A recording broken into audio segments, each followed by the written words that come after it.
different than normal. It's precision measurements, which is, I think, pretty fun.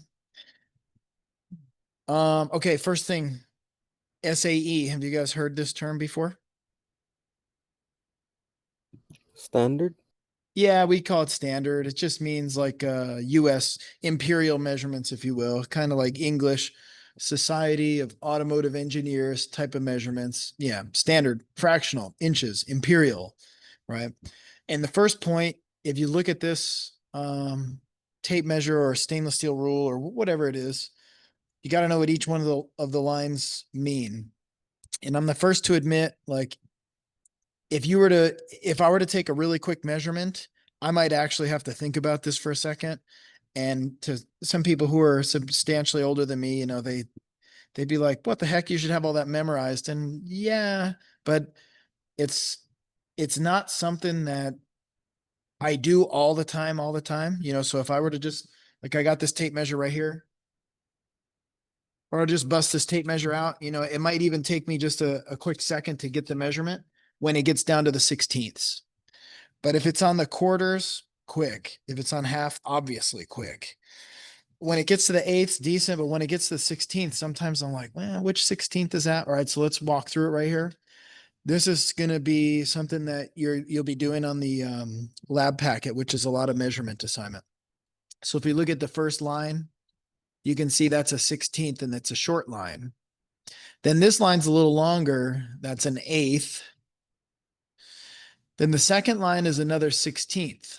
And the third line is pretty long. That's a quarter. Shorter, kind of longer, shorter. Really, really long is a half.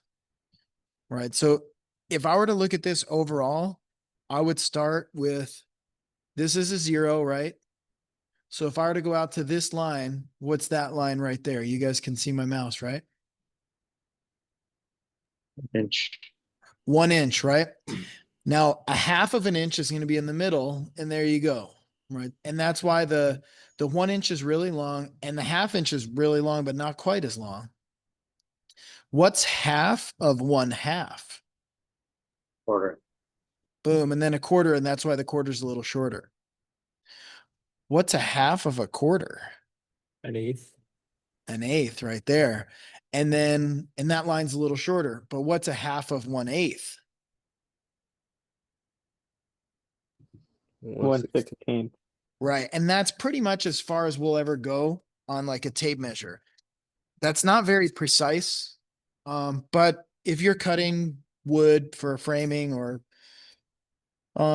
maybe even if you're going to cut wire to a specific length, you might not even go as low as the nearest 16th, right? But that's about as low as we'll go with a typical tape measure. Now in automotive, we're going to go much, much, much more precise, but let's just start right there.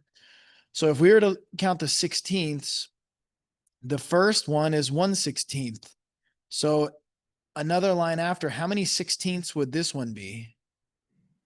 2/16. Yeah, and all right, I'm going to be embarrassing, but honestly, I wish we called that 2/16, because then I could just count these numbers. 1/16, 2/16. What's the third one? 3/16. 3/16. But see, 2/16 is an improper fraction. And so that's why we drop it down to 1/8, right? It's just to keep proper fractions, the lowest common denominator, right? And so if we were to try to measure something real quick and it was pointing at this line, you better know that that's a half quickly. You better know that's a quarter, half. What's this one? 3/4. 3/4. Yeah, 3/4. That should go pretty quick. The eighths are not super hard, but if you'll remember, 1/8, 3/8, 5/8, and 7/8. Where it gets a little tricky is like the 16. Like if it was to be on that line right there, I'd have to look and get my bearings real quick and be like, well, it's not 16/16. It'd be like 15, 14. Okay, 13, right? I could count back. 16/16 is 1 inch. So this would be 15, 14. There you go. 13/16. And if you never get that good at it, that's not that big of a thing. If you get better at it than me, good for you. If you're better than me, I win too. All right. So just be a little familiar with this. You're going to have to do this as an assignment. Now, sometimes Like with this one, this is why I broke out this tape measure. This is a Klein. It has metric and standard on it. I'm going to bring this back out a little bit later. Because if I'm measuring, um, it kind of would depend on what I'm measuring, but a lot of times I'll go to inches. But sometimes, let's say, we're dealing with a metric part. For example, I don't know, maybe let's say this bolt right here. This bolt is off of a Japanese, technically a motorcycle, but we'll call it a car. Okay. If this is a Japanese bolt, I'm probably not going to measure it in standard, right? Because the Japanese car is going to be on the metric system. So I like to have one tape measure that has both. If I'm doing something where imperial would be the unit of measure, which honestly that'd be an old car, an old domestic car. Um, or let's just say it's floor tile. When you go to buy floor tile, they don't sell it to you in centimeters. They'll sell you like a 1 foot by 1 foot floor tile. So that's 12 inches. I'm probably going to use the inch side of the tape measure. But if it's something that's Japanese, I'm probably going to use the centimeter side. Um, you guys know what 10 millimeters is? The infamous old 10 millimeter socket. You know that that's the measurement across the flats right there is 10 millimeters. So if technically, I mean, there's probably no good reason to do this, but if I didn't know the size of a bolt,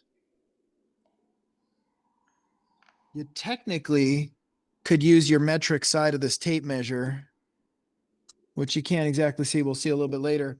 And you could determine what size socket it needs. So if you were to look at this centimeters right here, and this part that you're trying to measure goes from right here to right here, how many centimeters is that? Half a centimeter.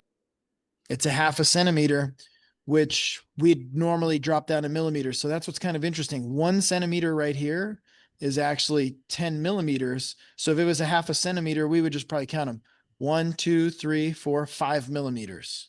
If it's a 10 millimeter socket, it's actually, if it's a 10 millimeter bolt, it's going to go from here to here. Right? Makes sense. That would be a 1 centimeter. So if you ever want to make a joke with somebody, don't ask for the 10 millimeter socket. Be like, hey, can you give me the 1 centimeter socket? And they'd be like, what? I don't know what you mean. And like, technically, it's accurate. We just don't really call it that. Because then if it's a 10 millimeter socket, but we call it a 1 centimeter socket, what's the 11 millimeter if we were to call it centimeters? 1.1. Yeah, and that would just be insane. Can you give me the 1.1 centimeter socket, please? 1.1 centimeter wrench, but technically it would be accurate. We just don't do it. All right. So that's just to give you a little warm up. Now what's also cool about this is you can see what the approximately conversion is.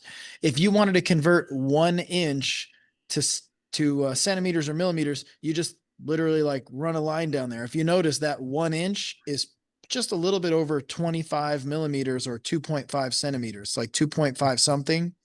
You could punch that into Google Calculator and it would confirm that's accurate, right? So you do want to start to get a little bit of an idea, like in millimeters. If I were to say 25 millimeters, is that this much, this much, this much, or this whole entire room, right? You should have a little bit of a clue, right? Like same if I were to say, go cut 3 feet of wire. You should have an approximate understanding what 3 feet of wire is. Don't cut me 30 feet. 3 feet and 30 feet are very different. And yet some people miss like, hey, if I were to say, go cut 25 millimeters of metal and you show up with something this big, you show up with 25 centimeters. Those are very different numbers, right? So keep in your mind, 1 inch is just a little bit bigger than 25 millimeters. I could actually prove that. I could grab, this is a 25 millimeter socket. It's actually a 26. It's a 26. I fibbed. It's 26. I don't have a 25. And this is a 1 inch socket. And if you look, they look fairly similar, right? So 25, 26 millimeters can be real similar to a 1 inch. Just FYI. Okay. Now, as we'll continue, and yes, it becomes kind of convenient like this because let's say that my 16 millimeter, if I were to break this 16 millimeter socket and I were in a jam, it's a snap on, so it'll never break. But if I were in a jam, you know what I could do? 16 millimeters really close to 5/8. I could probably use my 5/8. I could make that work, right? So sometimes just being familiar with different sizes can be helpful. You'll get into something where it's like a really large bolt size and you don't have that socket, but grandpa might have given you some sockets passed down from 100 years ago that are standard and might be like, whoa, the 25 millimeter doesn't, or let's even say better yet, you need a 22 millimeter, but grandpappy gave you a 7/8. The 7/8 is real close to a 22, right? So there's some fun translations like 13/16 is 21. Half inch is usually like, it's pretty much 13. 5/16 would be 8 millimeter. 9/16 is 14, like I was saying. 5/8 is 16, right? So they're not perfect, but they're pretty close. You could figure that out just looking at this. Okay, so kind of fun. And then yes, if you really want to know, you do the calculation. 1 inch is 2.54 centimeters. So that'd be like 25.4 millimeters. It's fairly close. You're allowed to do it like that. Cool. I think you can answer those questions if I had to ask you. All right, now let's take an overall look at what real precision measurement is, though. If you had to measure something on this differential, you're not using the tape measure. It's going to be precise. So precise, maybe down to like the nearest, not 16th of an inch, but like 1,000th of an inch. So if we were to back way up back here and you're to be like, oh yeah, I need it to the nearest 16th. You see that little 16th right there?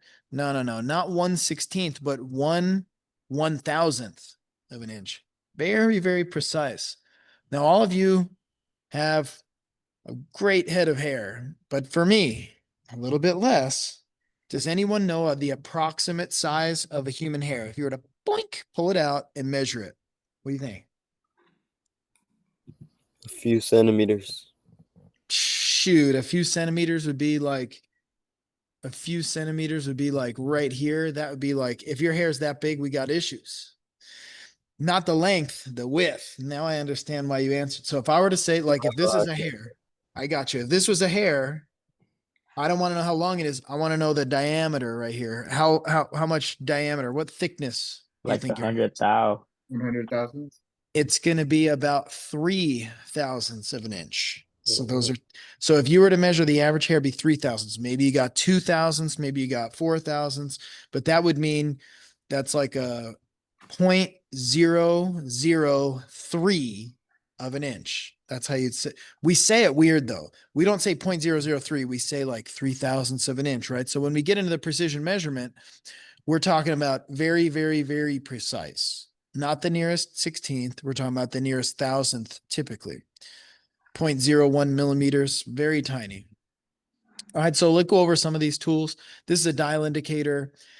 This is a dial caliper. This is just like a caliper, which we wouldn't normally use, but you actually would be able to use. Has anybody seen a caliper like this? I don't know if they still do this in school, but do they ever grab like the back of your arm right here? Like, I don't know if they still do that, but they used to do that. They'd be like, let me measure your BMI. And they'd use a little caliper to grab the fat on the back of your arm and be like, oh, there's too much of that back there. You need to change it, and be like, stop doing, don't touch that. Leave that alone. Right. But this is, I've one like that before. you had that before, huh? Yeah, with measuring like body fat, something similar to that caliper, but not quite. Yeah. So they're not real precise, but the reason it's here is like a caliper, you can measure something like this and then pull it away and then you measure the opening, right? So the reason that this calipers, I would not consider this to be precision, is because you're measuring something and then you're moving the tool away and then you're trying to do a measurement, and that's not going to be as exact as we'd like. It'd be actually a lot better to integrate this type of a caliper with more like this caliper where you could squeeze it and get a live measurement. Plus it's fat, so it's hard to be precise on fat. But if it was a piece of metal, let's say even the bolt, for example, You could get a really precise measurement on this bolt right here. You could, but I wouldn't use that caliper. I'd use a dial caliper, or better yet, a micrometer. So of all these things, this micrometer is going to be the most accurate. I got a couple out here for you. They're old. It's a micrometer is not something I use on a daily, but I've got my old micrometer that I got used. I bought a toolbox like a guy was getting out of the business, and I bought all of his old tools. So it was fun to bust this out because I don't use it super often, but and then calipers come in different shapes and sizes. So the caliper that is my go-to tends to more be the digital, but I'm gonna tell you the reason I wouldn't get the digital again is because this battery's always dead. So I popped it off. I don't have one of those batteries, so I can't even use this one right now. I actually do like the dial caliper. The dial caliper is not hard to read. I'm going to show you how to read it on a simulator. I would consider buying a dial caliper. Cool. A digital's lazy mentally. It's quick though. I'll give you that. It's quick. I just sick of dealing with the battery. How many batteries are you going to put in it over its lifetime? Cool. And they can be standard or metric. So let's just say that we were to look at that dial indicator. They have standard and they have metric. I would usually go with whatever your spec is. I would use that one.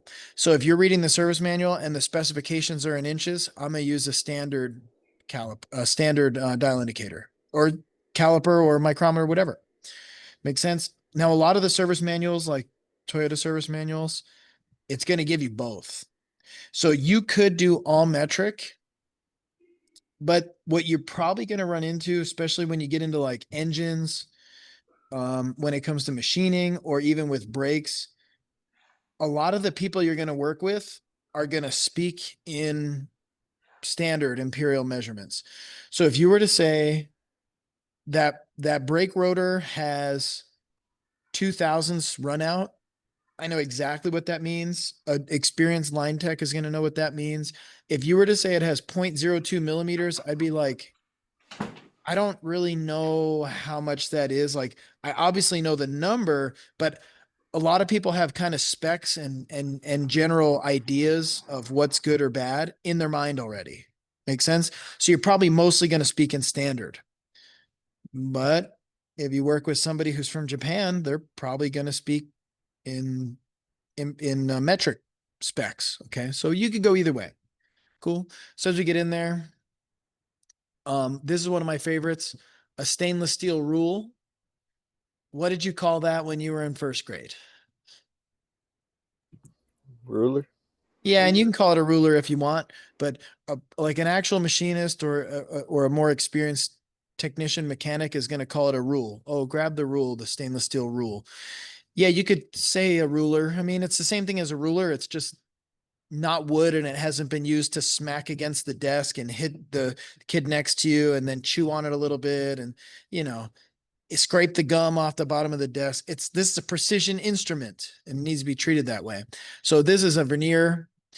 This is another type of micrometer that's a dial. That stainless steel rule. The tape measure is the go-to. This is an inside caliper.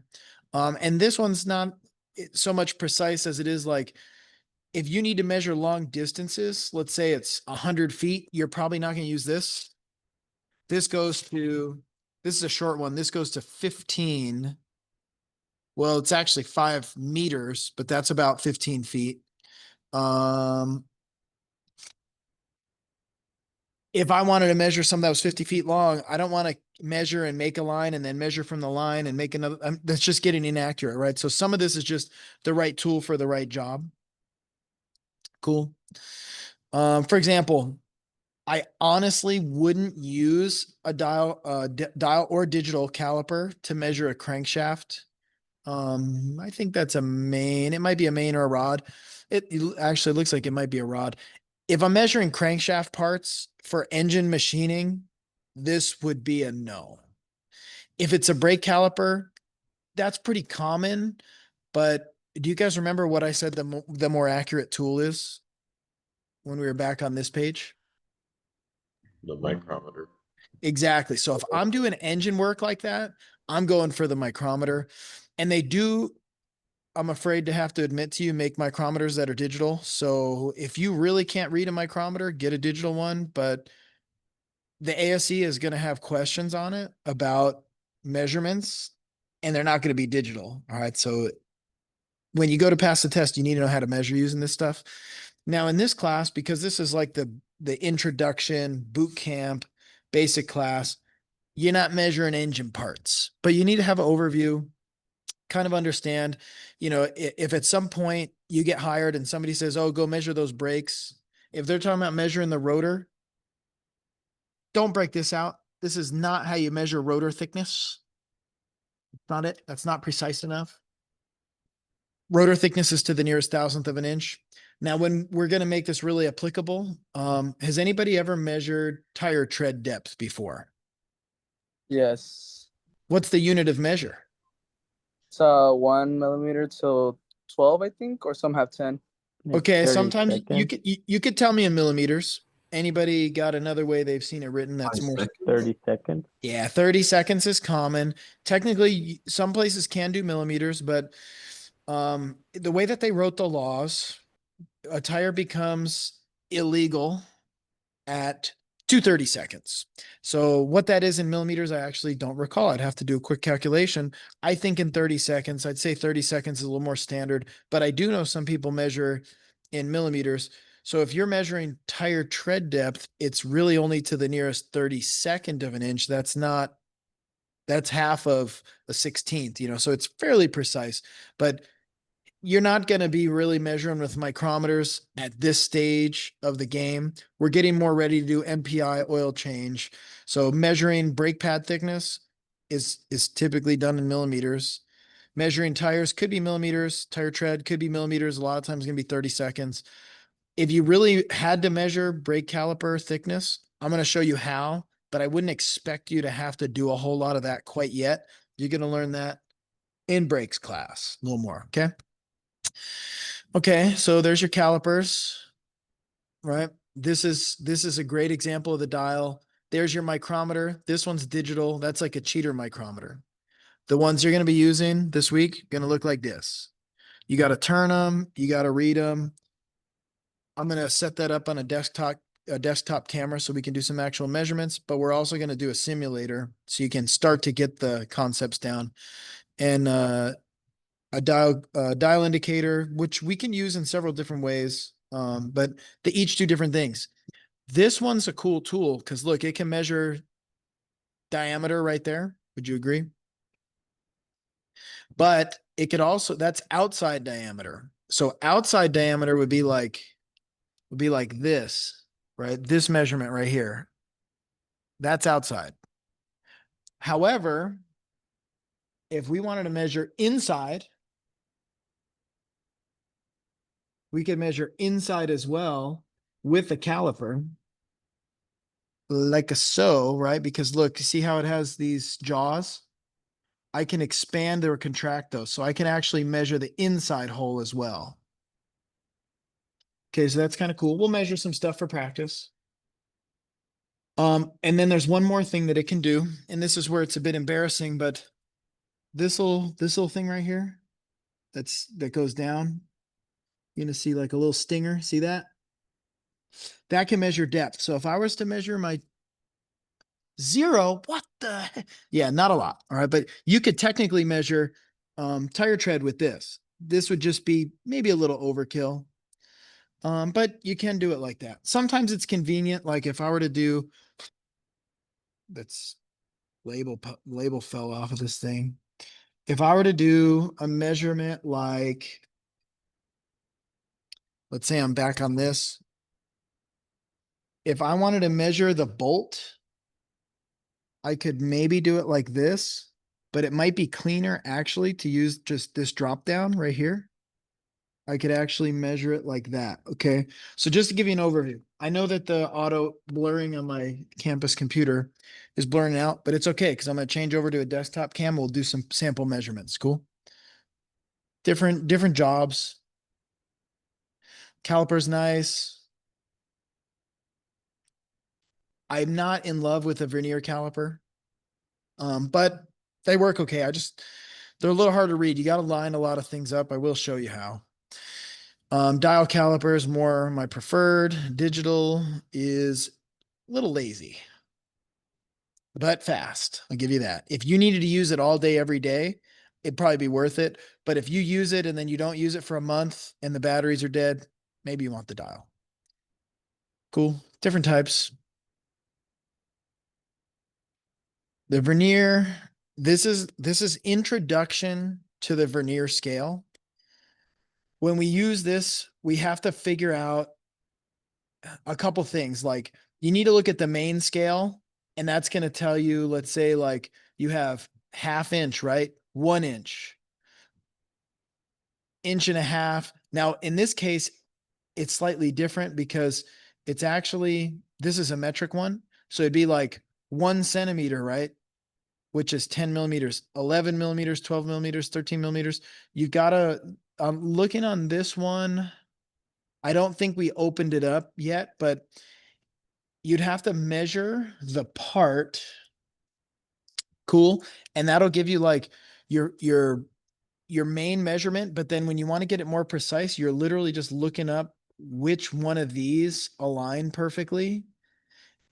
And so they're kind of funny, right? Very hard to explain on a still picture, but when I show you the simulation, I think it'll make a little bit more sense. But only once you're off the main scale and you know it's, let's say, 12 millimeters, you need it to be 12 point something. Only one of these will line up perfectly. Okay, hopefully that makes sense. Kind of. So on that vernier scale, if you look right here, this doesn't really read, this is not lined up. I don't know. What do you think's lined up? On these small numbers, this is the vernier scale. There's 0, 2, 4, 6, 8, and 10. Which of those looks perfectly aligned? Number 6. Number 6. I think it's actually 7 myself. After The 6, the six looks really Oh yeah, close. it's just barely off for the 6, so it's probably. I it's think 7. even maybe the 6.5, right? So it'd be like, let's say if we measure this part, it'd be 4 centimeters. So let's call it 40 millimeters. I think that's the 40, 41, 42, 43. It'd be 44 point, and then you just see what lines up. And it's actually the 6, but it's a little past the 6, but not quite to the 7. So it'd be 44.65, right? 6, 65, 7, 75, 8, right? So they work. Um, I'm not in love with them. Makes sense. And so it is, like it was saying, it's between, right? Here's your first measurement. Oh, and this one's a little bit different. So this one is actually not going by the end. This one's going by the 0. So I actually made an error right there, but I'm okay with that. This is 40, 41, 42, 43, 44, 45, which makes sense because see the 5 is dropped down. And then look, 46, but we're going off of the 0 scale. So it's 46, but it's not quite 47, right? Would you agree? It's 46. We don't round up. It's 46 and some change. So if we were to say it's $46 and some amount of cents, now we need to determine how many cents, and we need to look. And remember how that one, it was not the 6, it was close, but the 65 lined up a little bit better. That measurement's 46.65. Okay, just to give you an introduction to how the vernier scale works. If I were to ask you to measure something, I'm probably not going to hand you one of these. But the vernier scale is used on micrometers too. It's just, you got to know which lines line up to use the vernier scale. But on a micrometer, that's usually not to the 1,000th. That's usually 1/10 of 1,000th, which we'd really call the nearest 10,000th of an inch. And that's kind of like outside of the range of what we're really measuring. If you were like a precision machinist, that'd be in your realm, 10,000th of an inch. But as a technician, we're usually measuring to the nearest 1,000th, right? So either way, I mean, you can get an idea of how the vernier scale works. I won't be necessarily testing you on this specifically. Okay, so it's more of an intro, right? The dial caliper's the preferred for me. You can see the dial caliper is going to tell us something. Now this happens to be in a millimeter. So if you look, this, you actually have to look at the scale, is going to tell you how much each line is worth. So each of these lines is a 0.05 millimeters. The way I know is if I look at this zero and I count 1, 2, 3, 4, and look, this is the fifth, and that says 0.5. So the bigger lines would be 0.1s, right? 0.2, 0.3, 0.4, 0.5. What's a half of a 0.1 then? Because that's the smallest line. This big line's a 0.1. So what's half of that? 0.05. 0.05. Exactly. Right there. Boom. So sometimes you got to look at the tool real quick and be like, well, what does the line mean? But by the way, the answer is down here. It actually says 0.05. It's just kind of covered up. It's showing you every individual space is a 0.05. All right. So when you go to measure with this, it's going to give you a line on the main scale. And then you're going to look at the caliper dial and you look at it. It was 0.5, 1, 1.5, 2. Okay. So this is all the way over to 2 and a 2, not 0.5, but a 2.05. Okay. So this, we could walk through this a little bit later. Okay. This one I have on a really nice animation. We'll do at least 3 or 4 measurements together. All right, and then electronic, lazy. You literally squeeze it and it spits a number out. You want to know the problem with this though?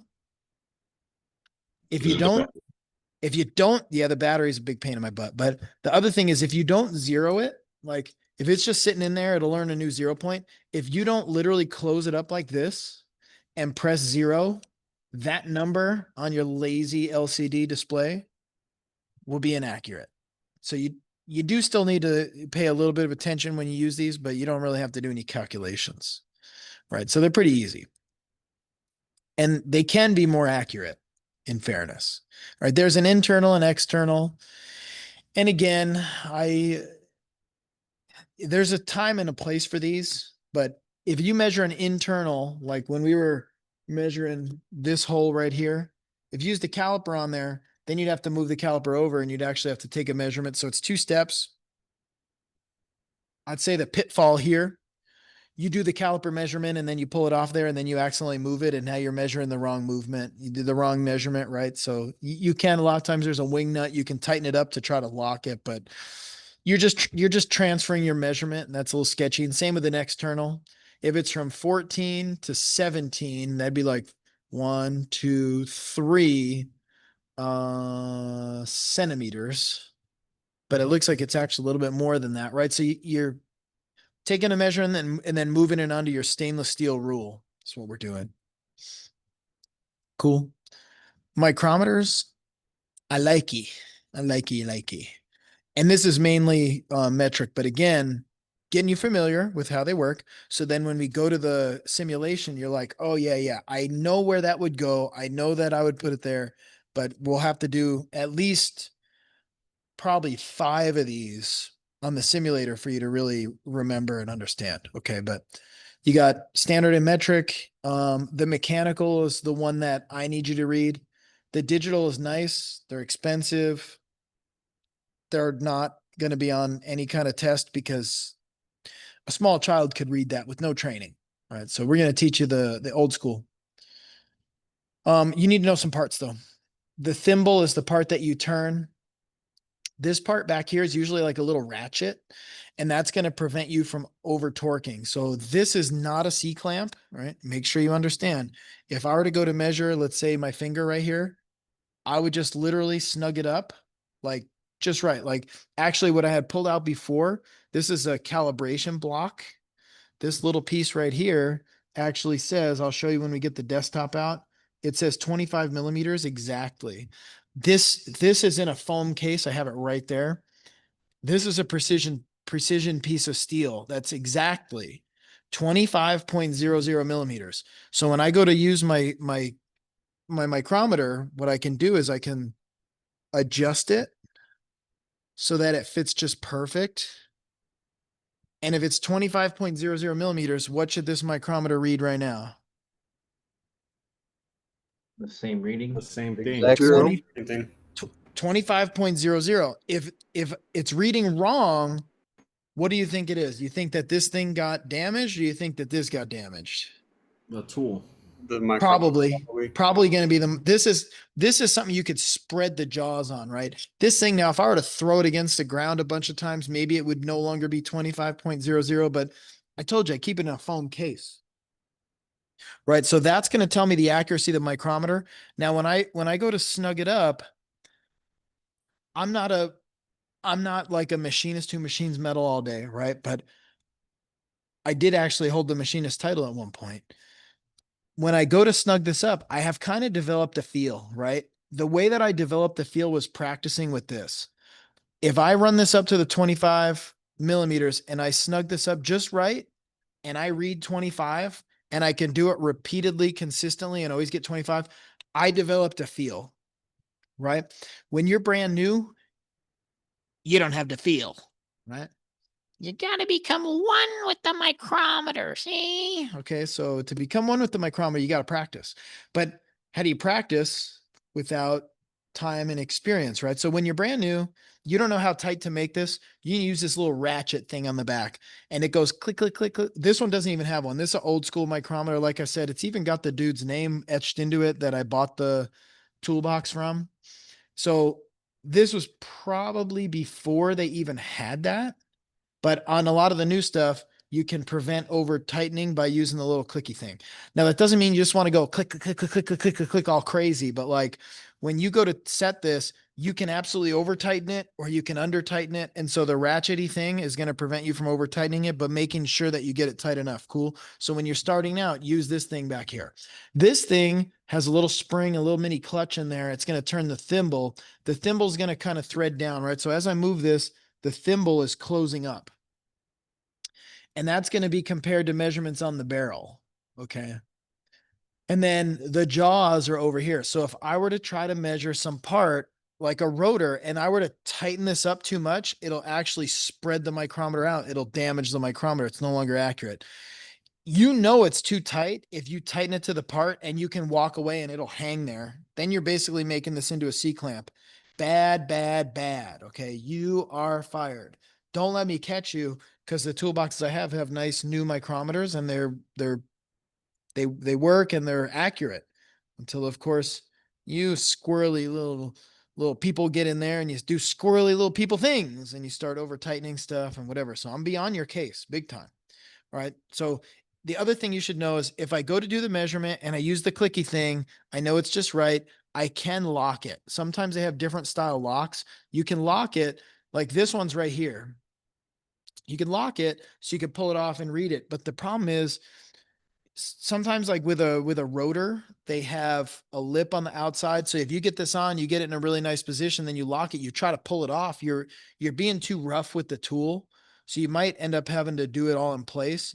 It's great when you can have two hands. Sometimes you don't, and you'll develop your own little method, like of holding your pinky in here and spinning the thimble like this. So you can hold the part in this hand and measure just with one hand, right? Y'all got a little bit of practice to do before you're really impressive, right? But then when we go to read it, you got to know how to read it. Okay. So just remember, we're going to do a simulation on this. But this one, for example, is metric 0. What do you think that number, what do you think that line right there is based on that 5? Quarter? 1. A 2. We got 3 guesses. 1 is right. 0, something, something, something, something 5. So let's test it. 0, quarter, half, 1.5, 2, 5. No. 0. What was the other option?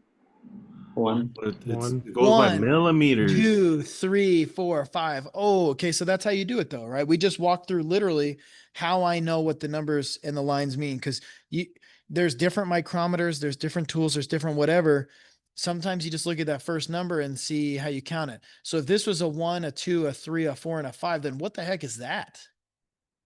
Half. Like half. Exactly. 0, half, 1, 1.5, 2, 2.5, 3, 3.5, 4, 4.5, 5, 5.5, 6, 6.5, 7. Now it almost looks like a 7.5 right there. Maybe it is, but let's just say that the line was clearly before 7.5, but after 7, your measurement would start with 7 millimeters and it'd be 7 point. Then you got to look at whatever this is, right? So if we were to do this 20, something, something, something, something, 25. So what's this first one? 21. 21, 22, 23. It's pretty much right there at 24.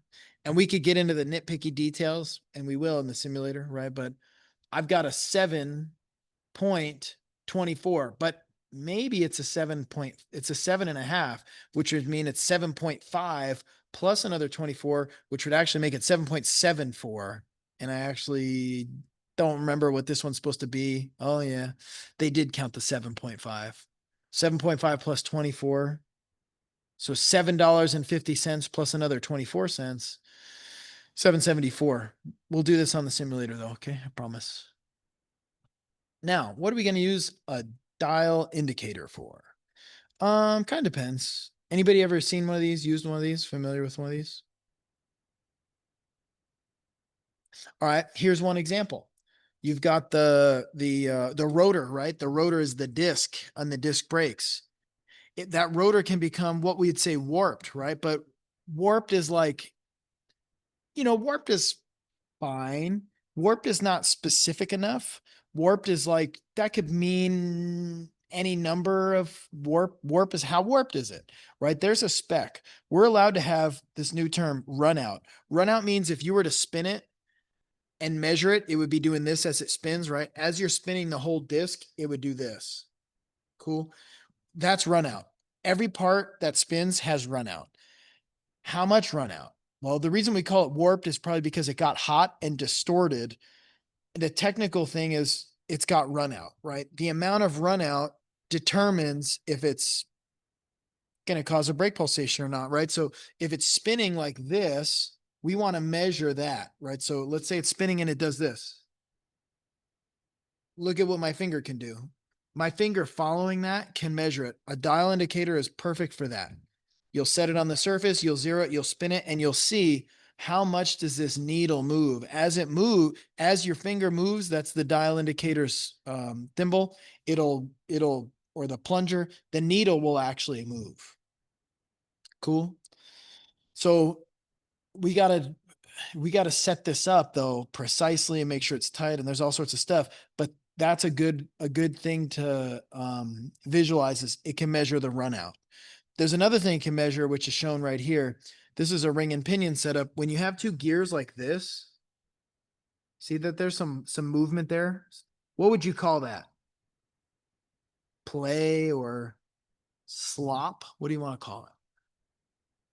Slack. On a play. Slack, play. Yeah, that's kind of like warped. Warped is, I get you if you say warped. If you say play, slack, slop, I got all that. But like technically though, we're going to call that backlash. Okay. So when we're looking at like backlash between gears, we're going to measure that to the thousandth of an inch using this dial indicator. So if we put this dial indicator on that gear and we hold this other gear still, now that's like this, ready? My left hand's going to be very still. My right hand, we're going to move it and look at my right thumb right there by my ear. See that movement right there? I could put a dial indicator here, and as my thumb was moving, the dial indicator will take that measurement. That's what's happening here. We're getting a measurement. As you move it back and forth, as you measure the slack, the slop, the play, we're going to get a measurement in thousandths of an inch, but we're going to call that backlash. Not to be confused with backrash. That's you don't bring that to the mechanic. If you have back rash, you go to the doctor. Different. If you have excessive backlash with an L, you go to mechanic. Okay, make sense? Okay, so those are pretty fun. You can also measure, well, there's a few things you can measure, but overall it's just saying like you can measure the run out right here of this journal. You can see how much it moves, etc. Ooh, question. Which tool would be best suited to measure the width of this single ball bearing? Micrometer. Micrometer. Nobody for the tape measure? It's not precision measurements. Yeah, and like it doesn't even, how you gonna measure a round object with a tape measure and expect to get an accurate number? Ain't gonna work. Why not a why not a dial indicator, a dial gauge indicator? Because it's not checking for run out. Yeah, I mean, like that's not what you use the tool for. Exactly. If you want to check run out or backlash, that's a dial indicator, but we're measuring diameter. Technically, though, it could be used the vernier Yes. or the micrometer. You could use either one. You could use either one. And actually, the reason I would say micrometer, well, you tell me. Why would I say micrometer is gonna be better? Because you told us it has more precise measurement. Yeah. So I mean, basically, like, why would you go with a less precise tool if you can go with a more precise tool? Cool. Yeah, this one's okay. Which part of the micrometer is used to open and close the jaws? Thimble. Yeah, yeah, Yeah. yeah. I like it. That's the part that you're gonna turn. Cool.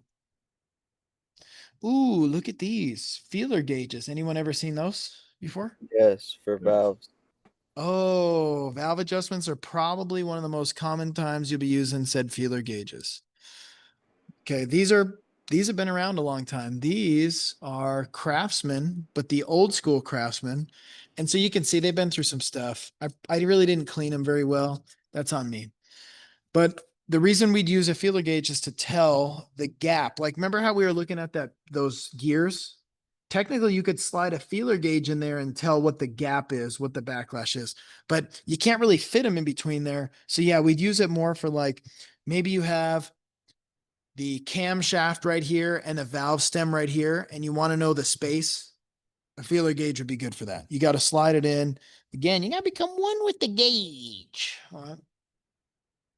That's an inside joke. I'll explain that voice to you later. Guy I worked with, the tool room troll. All right, but like, for example, this piston ring is in the cylinder, and we're actually measuring piston ring end gap right here. And what's kind of cool is, well, there's a few things you could do. One, a lot of times it has a spec. So if you have excessive piston ring end gap, that a lot of times means that the cylinder's worn, right? But the other cool thing is, if we were to measure that gap, right, that's between the piston rings like this, right? So if I'm sliding the feeler gauge in there like this, I can tell how much of a gap there is. And the thing is, hopefully you have the perfect size. Like this one, for example, is a 32 thousandths feeler gauge. But if it's a 60, I could probably use a 32 and a 28 combined. I'll stack both of them, and that'll be my 60 right there. Cool. So you can stack them and combine them. It makes it maybe a little less accurate, but let's just say I were to have like a 60 at the top, but then I were to slide that ring down and I were to have a 50. Why do you think it'd be more open, right? That gap is more open at the top and a little tighter at the bottom. What are your thoughts? The shape of the So the piston. oil doesn't go into the crankcase. All right, some good guesses. I'll give you a little help because this is a little premature for you. I'm measuring the cylinder wear. So if it's open at the top and it's closed at the bottom, it's probably because that cylinder has opened up at the top, because that's where they tend to wear. The piston moves around and it starts to make the cylinder a little bigger, starts to wear it out, right? So not to teach you about cylinders, but to give you an idea of why your precision measurements can matter. If your measurement is good, you can tell, oh, this cylinder needs to be bored out and honed, or no, this cylinder is good. We just need to do new rings, right? So you have to be able to use these tools in a way to tell if it's good or bad, right? So if you were to tie this back in, like if you think what a mechanic does, a mechanic, a technician does is look at a cylinder and be like, oh yeah, that's good or bad. Like, yeah, we visually look at things, but a lot of times we have to measure them precisely, compare them to a specification. So if you can't measure, you can't really compare to a specification. You're just guessing. Makes sense? That's not professional. That's some DIY backyard janky stuff. That's some moonlighting shade tree mechanic type of business, right? So learning the tools, learning how to actually use them, how to measure them, it's going to be really important. Cool. Now here's a fun one. Tread depth gauge. Well, it's in the description, but why do you think we'd use that? Check tire tread. Exactly. So I've got one. Somewhere. I got it out literally for today. You guys are gonna make fun of me, but if we go to measure the tire tread on a, well, we talked about 5Ks and 10Ks, right? Do you guys remember what a 5K service is? Rotate. Tire. Yeah, if it's just 500,000 mile tire rotation. Yeah, so if it's just a tire rotation, that's fine. But when we're in the dealership, we're inspecting these cars. We're inspecting, inspecting, inspecting.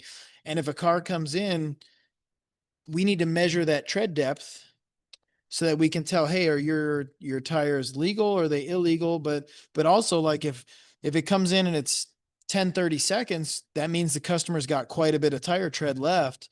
They want to know that because next visit it might be 8:30 seconds, and the next visit it might be 6:30 seconds, and the next visit it might be 4:30 seconds. And 4:30 seconds is okay in the summer, but when we're coming into the winter and it's rainy, you might be like, hey, technically your tires are legal, but they're 4:30 seconds, they're starting to get a little low, and we're coming into the rainy season. Don't you think that customer might want to know that information? Yeah, and then I guess that's where we recommend tires and see if they approve it or not. If not, for the next visit, they will. And then Yeah, so exactly. for some dealers, do we always inspect all four tires to see if it has any punctures or anything, or like as if it's cracking, or just to note that down, make a tech rec.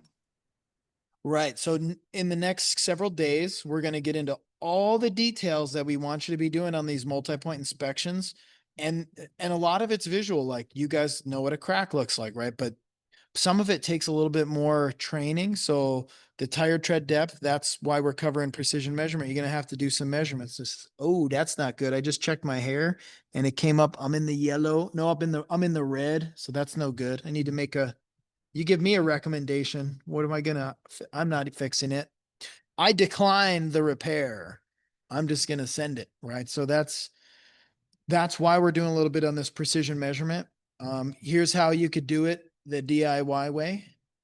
You could take the penny, and if you can see the top of Abraham Lincoln's head, that means it's bald. That means it's illegal, really.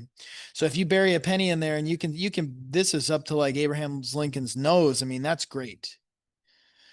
But what are you going to tell the customer? Like, it's good. If you tell them it's good today, it's good the next time, it's good the next time. And then the time after that, what is it? It's bad. I mean, it's not helpful to go good to bad.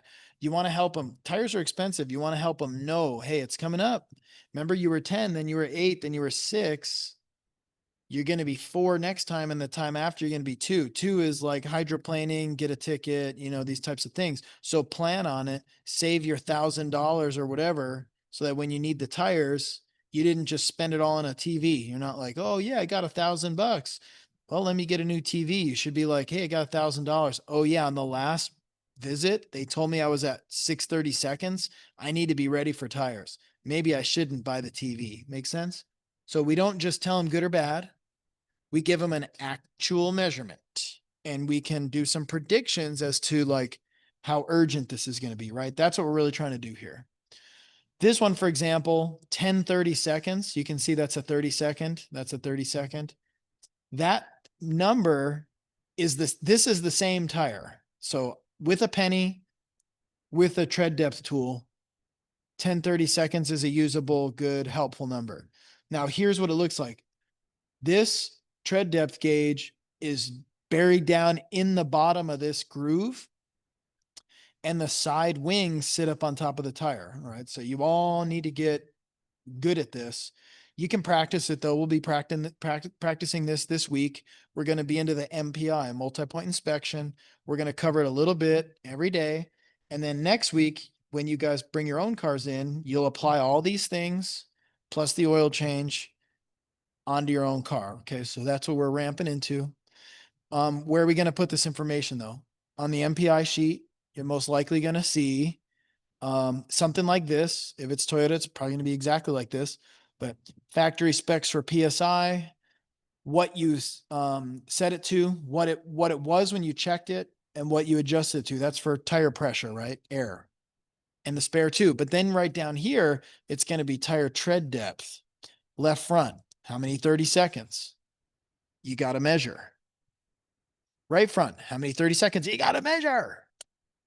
Left rear, right? Makes sense. So some of it's the measurement. Now, like Jonathan was saying, he's right. We got to inspect the tire for damage or abnormal wear. Damage would be like they hit a curb and there's a chunk missing. It's cracked from sun damage and time and age, right? Abnormal wear could be like tires that are kind of like chopping, cupping, feathering, that's all stuff that we want to inspect. But for now, we're mostly focusing on the measurement because that takes the most training. We're going to get you the measurement training first. And then if you see an issue with the rim, wheel, lug nuts, we'd note that. And then say you rotated the tires. Yes. What's the torque spec? Where would you get that from? Or manual. Yeah. Go on TIS. I mean, Google, I mean, Yeah. AI. Yeah, yeah. And some dealers have what's it called? Like my dealer has like a whole poster like with all the models and the years. Yeah. Those are Uh, nice. with the torque specs for all of them, and then the oil that they use and the quarts that they use in the oil for the engine. Did you know somebody made that? So somebody gathered all that information for your benefit to make the lube tech's job easier, to get them faster, to get them rolling, and then they posted it. But it all came from TIS service info. I mean, you could say all data even, but all data is getting it from TIS directly. Yeah. Anyway. Yep. So somebody did a good job making your job easy. What the heck is this here? Can you Brake guys tell? pad? Oh, so we're measuring brake pad thickness. Now, if you look up in the service manual or like on a quick training guide, how to measure brake pad thickness, they're going to show it to you like that. They're going to say, yeah. Remember, this is written by engineers who don't really have a good concept of time and the urgency, right? They're like, hey, go down and write a repair manual page on how to do a brake inspection. They're going to spend all day in the high bay, coming up with this. But these are people who don't really work on cars, so they're a little off. It's good. This is true. If you want to measure this brake pad, pull the brake pad off and look what we're measuring. We're not measuring the whole pad. We're measuring just the lining part. That's the softer part, like the semi-metallic or the ceramic or they make brakes that are carbon fiber based. Like we're measuring the part that wears, not the whole backing part, the part of the brake shoe, the brake pad part of the shoe, or the shoe part of the brake pad, just the lining, right? So like if you can see, this is a little more clear. This is the metal in kind of like gold. This is the lining. We're measuring the lining. You can do it like a this. Do you think you're going to do that at oil change? You're doing an oil change. Here they are for their 10K service. You took the brake pads out of the caliper? I don't think so. Then that car's never going to be done. And you're going to be like, yeah, every time it comes in, I basically redo the brake job, except I put the old brake pads back in. Like, no, we don't do that. You got to do it. And even this one was some of these are pictures that I took. This is a great visual, but in reality, you're going to have the wheel off and you're going to do it with it installed. Now, what we did right here with these gauges, which I also have.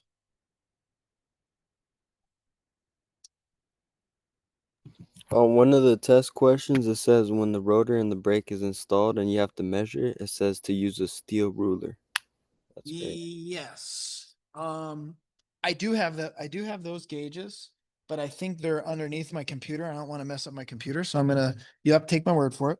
These are the most common ones that the techs will use because we can get in there and we can just like do an approximate measurement. Like this is not super precise, but if you notice, this is a 4 mm brake pad gauge and we've got it lined up with the lining and it's about the same. So we're going to call it right there at 4 mm. And you're going to do it without removing the brake pad. So you're going to squeeze this little skinny part right here between the rotor, which will be sitting right here, and the brake pad backing, right? And you just slide it in there. So we're going to do a little video on that. Okay. Then you're going to note it. So 4 mm, that's kind of yellow. So if you were to look at these, 5 mm is yellow. That means soon. 4 is yellow. That means like really soon. 3 is red. That's like, this is, you gotta do this now. 2 is red and also as low as we go. Under 2 at 1 millimeter, those brake pad linings tend to like get into the bonding, the adhesive. In other words, yeah, your brake pads are glued together, just fancy glue. They tend to start to actually just shear off the backing, and your metal to metal, that ruins the rotor. Okay. So this is how we're normally going to use these. However, yes, on the test question, according to the service manual, this is how you use this is the correct way according to the service manual. It's just like I said, it's kind of like, then every oil change that comes in, they just have to drop it off for the whole day. You're going to work on 2 cars a day if you do it the way that TIS specifies. Now, would you guys say, is this more precise or is this more precise? Second option. Think so? I would 'Cause think we're- lunar. Because we're lining this up, and like, to me, I see a little sliver right there. I'm calling this at a 4, but see right here, isn't it a little bit more than a 4? Yeah, like- you're right. The A inconsistency, but 4 point what? Whereas this at least can get you even more close. But so I agree with with service info saying, hey, this is the most accurate way, but it's not worth the cost of tying the car up all day. So we're going to do something that's going to be close. If you can get to the nearest millimeter, we're pretty good. Cause look, if you can do 5 or 4 or 3 or 2, that's great. If it's a 3.2 millimeters, what? Don't care. It's a 3. We don't care exactly how worn out the brake pads are, because once they're down here at the 5 and the 4, we're recommending them. Once they're at the 3 or the 2, it's like, hey, you need these now. Whether it's a 3.2 or a 3.1 or a 3.4, it's like, hey, it's time for brake pads. Make sense? Brake pads wear out. That's what they do. And the other thing is, if this is 4 right now, and let's say, you say like, hey, it's 4 millimeters, you got another X, Y, and Z number of miles. Your brake pads don't wear out in miles. They wear out more based on how you use your brakes. So if you tell the customer exactly how long they're going to last, you're assuming that they're going to be stopping the same way they did before. And let's say something with their commute changes, they get scheduled different, and now there's more traffic on their commute and they're stop and go where they used to just be cruising the freeway, right? You can't give them an exact estimate. So there's no reason to get such an exact measurement, because you can't give them an exact estimate anyway, right?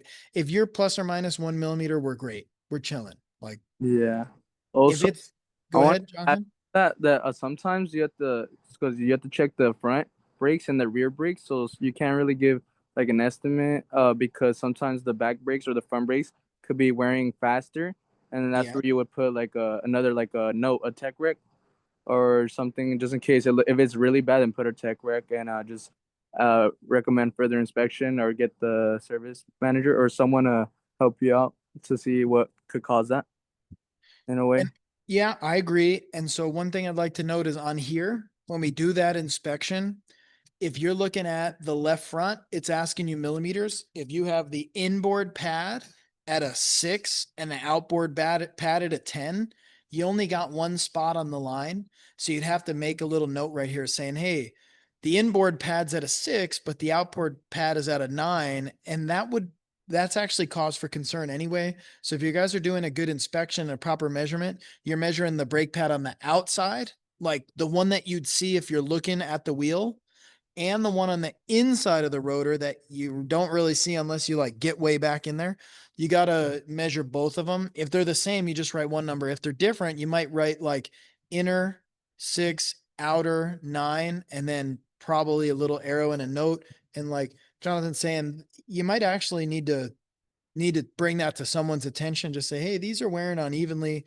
Do we want to do a better brake inspection? Do we want to do a diagnosis? Do we want to figure out what's wrong? Do we want to get the customer's approval to look further into this? Do they have the time? Et cetera. But that all started with the accurate measurement, right? And then the other thing is, it's different recommendations for drum brakes. So with disc brakes, 0 to 3 is red, 4 to 6 is yellow, 7 to 12 is green. With drum brakes, if you're at 3 millimeters, you're green. but with a disc brake, 3 millimeters is red. That's because drum brakes come with a lot less lining. They wear slower. So it's like brand new is 4, still pretty new is 3. 2 is like, hey, you're probably half worn, so just keep this in mind. And then 1 and under is like, all right, it's time to go.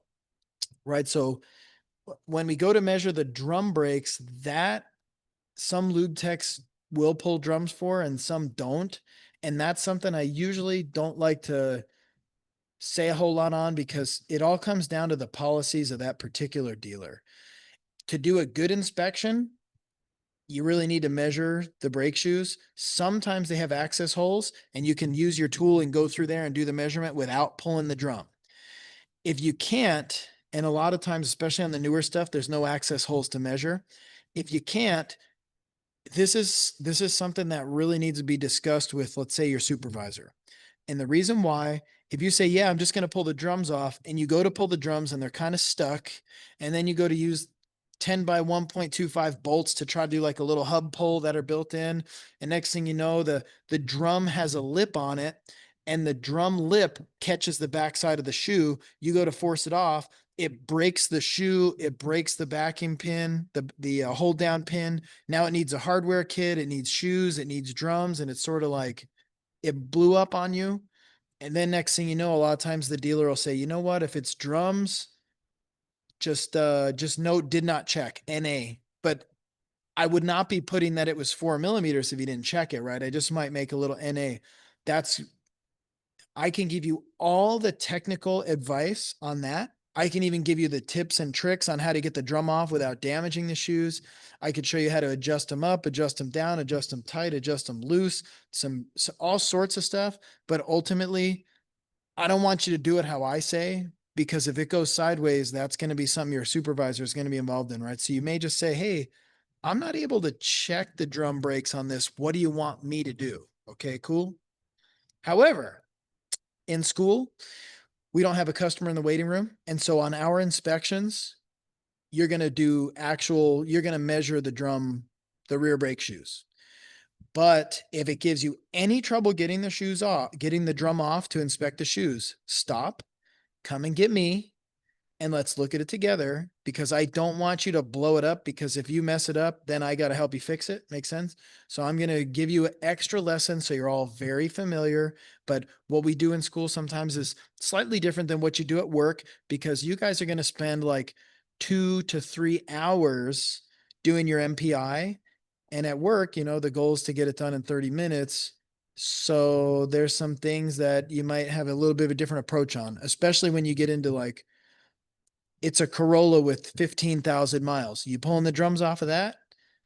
Probably not, because it's probably good, but that's not exactly your call. That's your supervisor's call. Say, look, no, just don't even check that.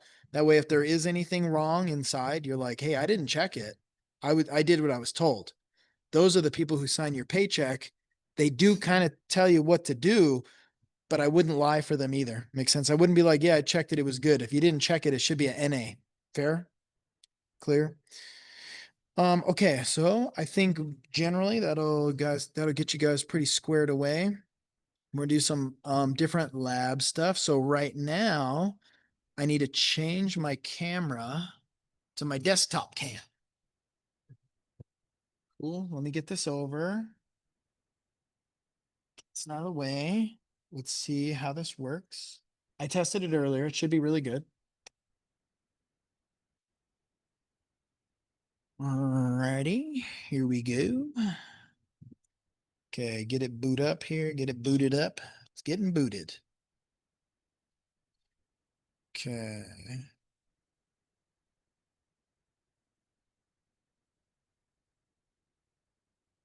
Very nice. I'm gonna eliminate the screen share. No screen share. Now you should just see me. Okay. You guys confirm.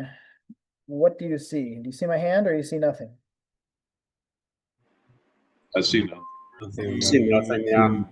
Oh no. I could still see the screen share. I don't know. I Maybe my computer's lagging. Share is still going? Yeah, the screen share is still on.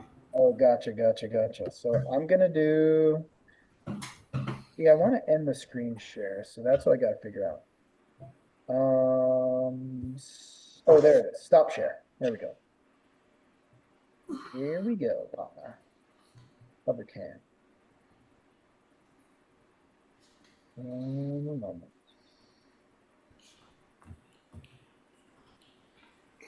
There we go. Now you see my hand. Yep, now we see your hand. Be like a hand model or something, huh? Pretty impressive, if I say so myself. All right, just let me get this computer back through here, way far away. And then I found my stainless steel doesn't make the best background. It's kind of glary. So I brought over some paper towels. All right. Okay. And we're going to switch back and forth between the tools and the simulator, which I think will still work pretty well. All right. Okay, first tool to display is going to be tire tread. You guys can see this pretty well. You can hear me okay, right? Yes, sir. Yeah. All right, I just got to make sure I get it in focus though. And it auto focuses, so sometimes it can be a bit of a pain. You guys let me know, can you see those numbers? Is it clear or not really? Oh, there it is. There Yeah, you now it's clear. All right, so look at this, right?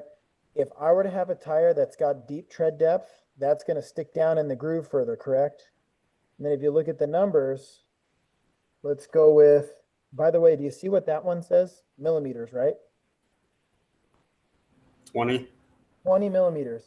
All right. Or if it's in 30 seconds, see how that's pretty close to 24, probably a little under 25.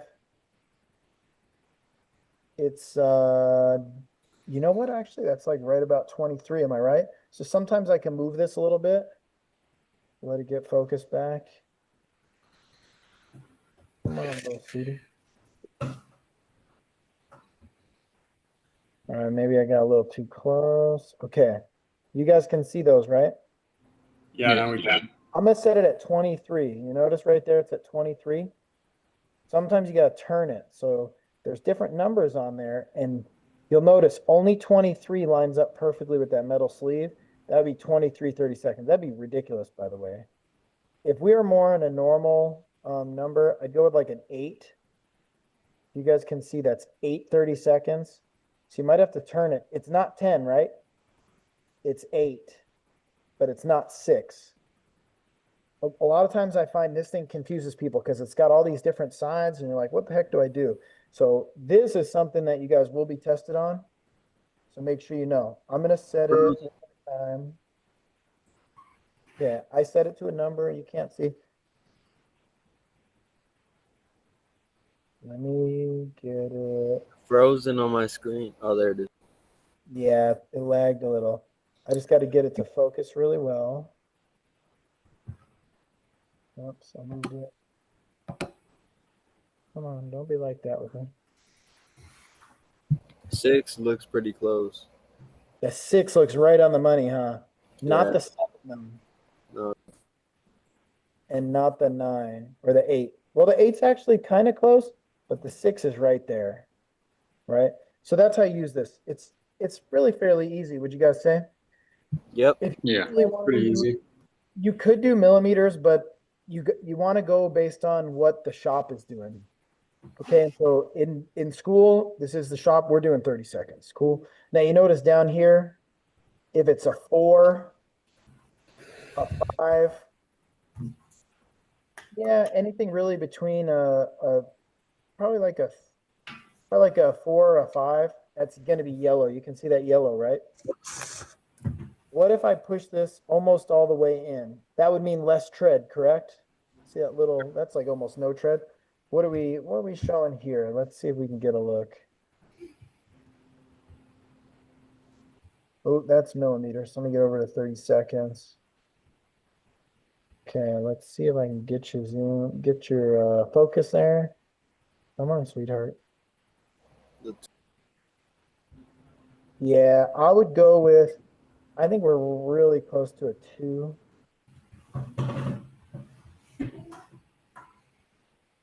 There you go. I believe I can lock that focus. Look at that number 2. So there's your 230 seconds. Anything under that, you're totally illegal. Right? So like 130 seconds right there, that's illegal. Now, what do you think illegal means? You think that means that they're gonna like see you driving by and pull you over? No, illegal to let them leave like that? It's more like, let's say that you were driving and you got in an accident. Well, when they go to do your accident report, they can measure your tires and they could be like, hey, this was a contributing factor as to why there was an accident. Makes sense? So they're not going to pull you over for it. Or if you get pulled over for, let's say, your taillight's out and they also measure your tires, they can give you a fix-it ticket right then and there. It's not that, they're not going to probably pull you over for it, but if you're already pulled over, they can bust this out. But typically, they don't. And something that we'll cover a little bit later is the wear bar on the tire is actually made to line up with the 230 seconds. So when we show you these wear bars, I want you to notice if I put it on 2 and then you see this little amount that's sticking out right there, that's 230 seconds. If your tread depth is exactly that, it'll wear smooth with the wear bar. So your wear bar should sit recessed beneath the tire. That's more what the police are going to do. Police are going to look at your tires and be like, hey, that's even with the wear bar, we know it's 230 seconds or less. They may or may not bust this out. Cool. Just to give you some perspective. Now let's talk about the tape measure. So if we were to look at this, you guys could see the tape measures are kind of a hassle because, if you're trying to measure something, it's hard with this piece of metal. But let's say that we were going to measure a bolt. All right.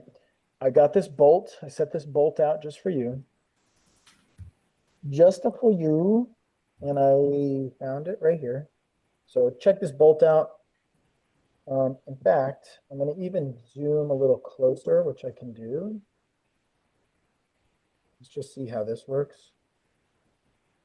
Let's see how the focus is. If I wanted to measure this bolt, I actually need to measure not from the very top of the bolt. I don't measure from up here. See this? I actually measure from here. Cool, everybody get that? So if I'm measuring from there, and let's move it over to the inches side. If I'm measuring from there, I don't know, that's kind of hard to tell what it is, huh? Yeah, that's, I don't It's know. like 1 1/4 inch. Yeah, that one is a quarter. So if we were to look, and I've got what's going to be my little pointer right here, just repping the brand. All right, if you were to look at this, that one was the 1. So that's something else, that's something else, that's something else, that's something else. You could definitely see that quarter right there, right? So we're pretty close to a quarter. Now technically, if let's say it was at this line, right there, exactly lined up, that wouldn't be 1 1/4. So that's when I'd start to count like 16th, 2, 3, 4. That would be a 1 5/16 right there. And that's kind of like where I thought it was. Let's see if I can get that again.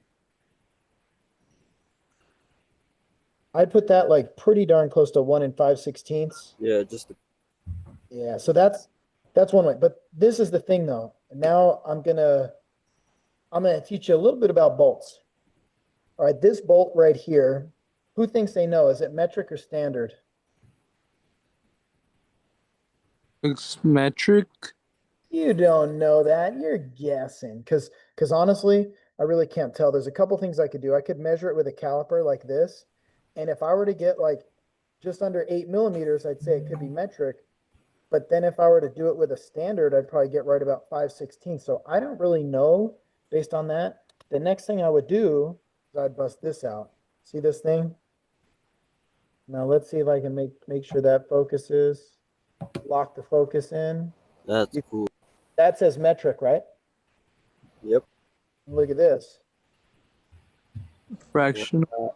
Oh, very nice. So if I'm trying to do metric or fractional, I need to consider both of those potentially. I also can light that up a little bit. Let's see. Maybe that's too bright. Need to chill the light a little. You think that light helps or hurts? Now that helps. It That looks kind better. of helps, yeah. Okay, you love it. I can make it brighter. Too bright, or you think it's good? That's better. That's Even better. Okay, you like it. I love it. Because I only get the preview screen. All right, so if I think that this bolt could be fractional, what I need to do is I need to bust these out right here. See all those? They all have numbers. So like this one right here is a 16. And make sure that you can see that. That part's a little tough to see. So you're measuring the gap between the thread? Yep, it's like a comb. I gotta see if the comb will fit. All right, so the light might have helped somewhat, but I don't think you can see this 16 number well. Can you see the 16 right now? Not got at all. No, I think the number's too tiny and it won't focus on it good enough. Gotcha. I'm gonna work on it again. Okay, let's see.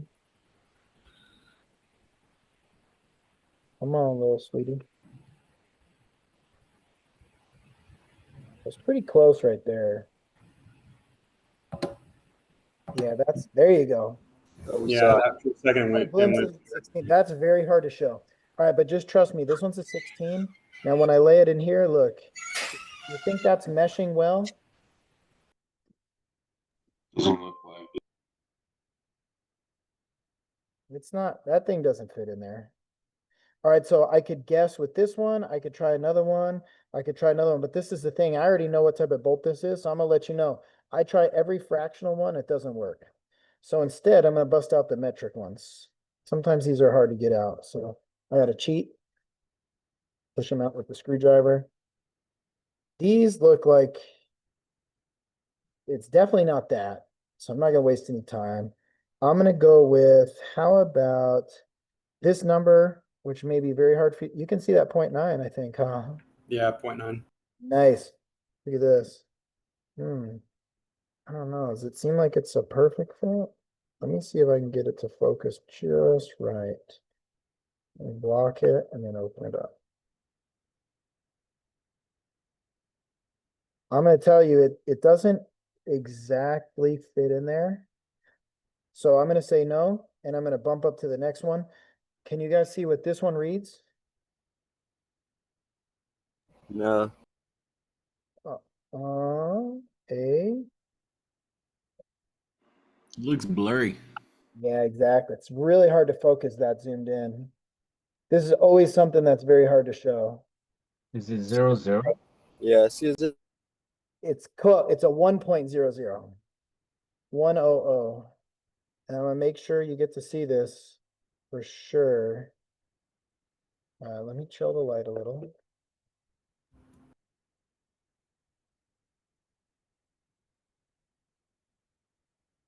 Look at that. I don't know, you could just barely tell right there. It fits perfect. Can you see that? Yeah. Oh yeah, there we go. Perfect, right there.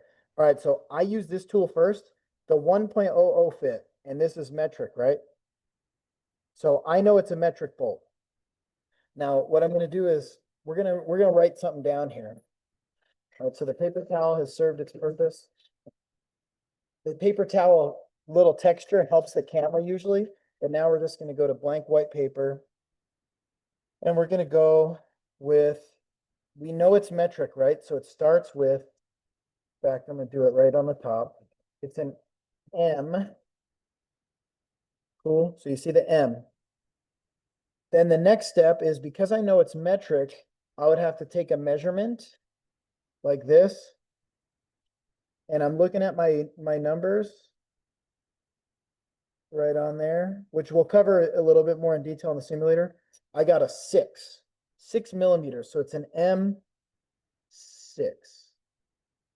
You all understand how I got the M and the 6, right? Metric, 6 millimeters is the diameter of the actual threaded part. I don't care about this. And just FYI, this part was 6. This head of this bolt actually is 8. I don't care about the bolt head. I care about the shank, right? So it's an M6. Then I'm going to put a buy, and the buy is actually what we got with this number. Do you remember that number? The 10.0. 1.0. Yep. M6 by 1.0. And we got most of the information for that bolt. But there's one more thing we really need. We need to know how long it is. Remember how we were measuring this? Remember we measured this as like a 1, and I forgot what it was, like a 1 5/16 or something. But it's metric, so should I be using inches? No. Let's Mm, use millimeters right here. Okay. So you see I got it locked in right here. What would you say? Let me put my hand under it, tends to seem to help. What would you say? You see where I got it started, right? What would you say that measurement is? 34. Yeah, I think so, but maybe just to be sure, I won't start at the metal part. I'm gonna start at the 5. See how I got it started at the 5. So we're Mhm. gonna count 5, 6, 7, so that's a 2, 8's a 3, Oh, and then would you almost. say it's a half? Yeah. Almost 35. Yeah, so if I start at a 5, 1, 2, 3.5, so that would be 35. See, it looked like a 34, but that's the thing. This is a pain because of this piece of metal. So it's M 1.0 by what? 35. And that's millimeters. Cool. You guys see how we came up with that, right? So if I lost a bolt or I broke a bolt, if you can do that procedure, you can get yourself a new bolt. Make sense? M6 by 1.0, 35 millimeters long. You like it? Yep. Well, it doesn't matter if you like it or not, because that's the way it is. All right, so let me tell you why else you want to know that. All right, there's our number. I'm gonna pull a few tools over here. All right, I'm guessing, I didn't actually get a good look at this, but this is a tap. I don't know if you can see the numbers on there. It seems like if I put my hand under it, it does help.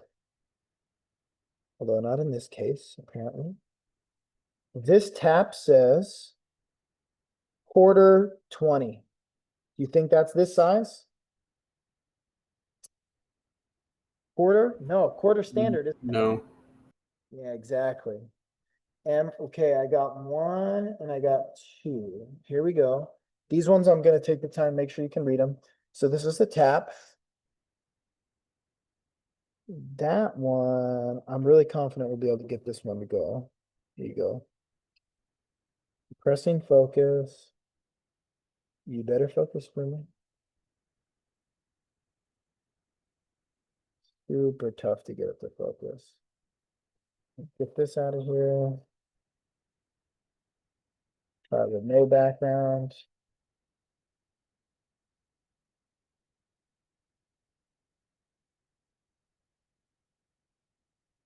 All right, fine. You want to be difficult? I'm going to write down exactly what I see, and that way it's very clear to you. I see a 7,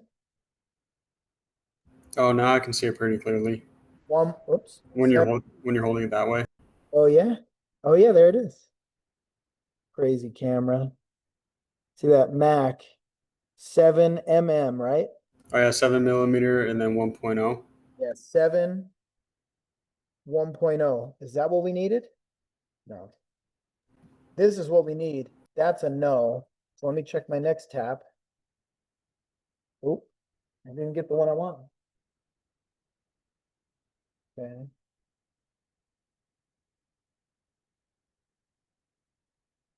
See, I liked it the last time, but now it doesn't like me. And then you can try hold. Oh, there we go. Where'd it Yeah, go? now it's clear.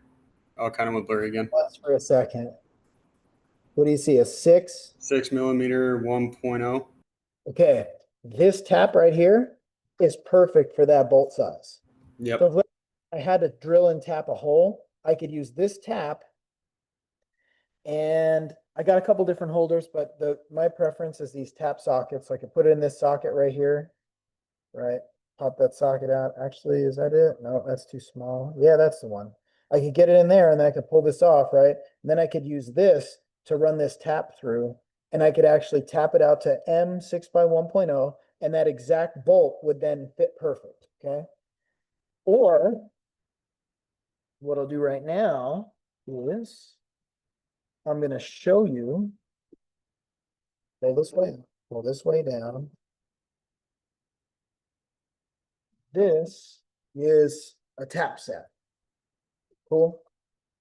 So tap and die. If I need to do thread repair because something went wrong or whatever, this would be the go-to right here. Make sense? I have something similar to that. Yeah. This is going to be a must-have for everybody someday. However, if it's the bolt that's messed up, I could run a die on there and the die cuts the male, right? So if we were to look at the male bolt and we needed to fix these threads, you could run a die on there. So this is a die. This is a tap. The tap fixes the hole. The die fits the bolt, the stud, the whatever is going in there. Okay. But wait, there's more. Those are primarily used for cutting new threads. If all you have is some fairly minor thread damage, this is another thing to consider. Does this look like a tap and die? Thread chaser. Yeah, we could chase it, right? So I'm gonna skim through this real quick. That said 8125. No, this is 815, 8125. Look at this.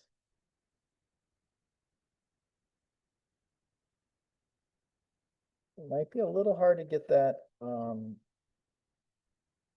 in focus, but this, if I don't get it, you'll have to take my word for it. This says 6 by 1.0. So if I damage the hole, this can chase it up, do a minor thread chase on the hole. Cool. And then if it's the bolt, I could actually use this little thread chaser. So this can't cut new threads, but it can clean up existing threads. These are the metric. These are the more fine standard. These are more coarse. And I even have a thread file right here where I can like if it was that bolt, which I buried, it's just okay. But if it was, I'll grab another one just in case. Let's say this spark plug. If I mess those threads up, I could actually measure what type of threads they are. And then this file can actually help clean those threads up right to the perfect amount. Okay, so this isn't what you want to break out, but if something goes wrong, this is something you might have to break out. So you guys should all know now, the bolts are different sizes. And the way that we would repair them, you have to be able to measure it. And the way that we'd replace them, you have to be able to measure it. And that was more like that's kind of like a precision measurement. So I like to cover it, you know, right now.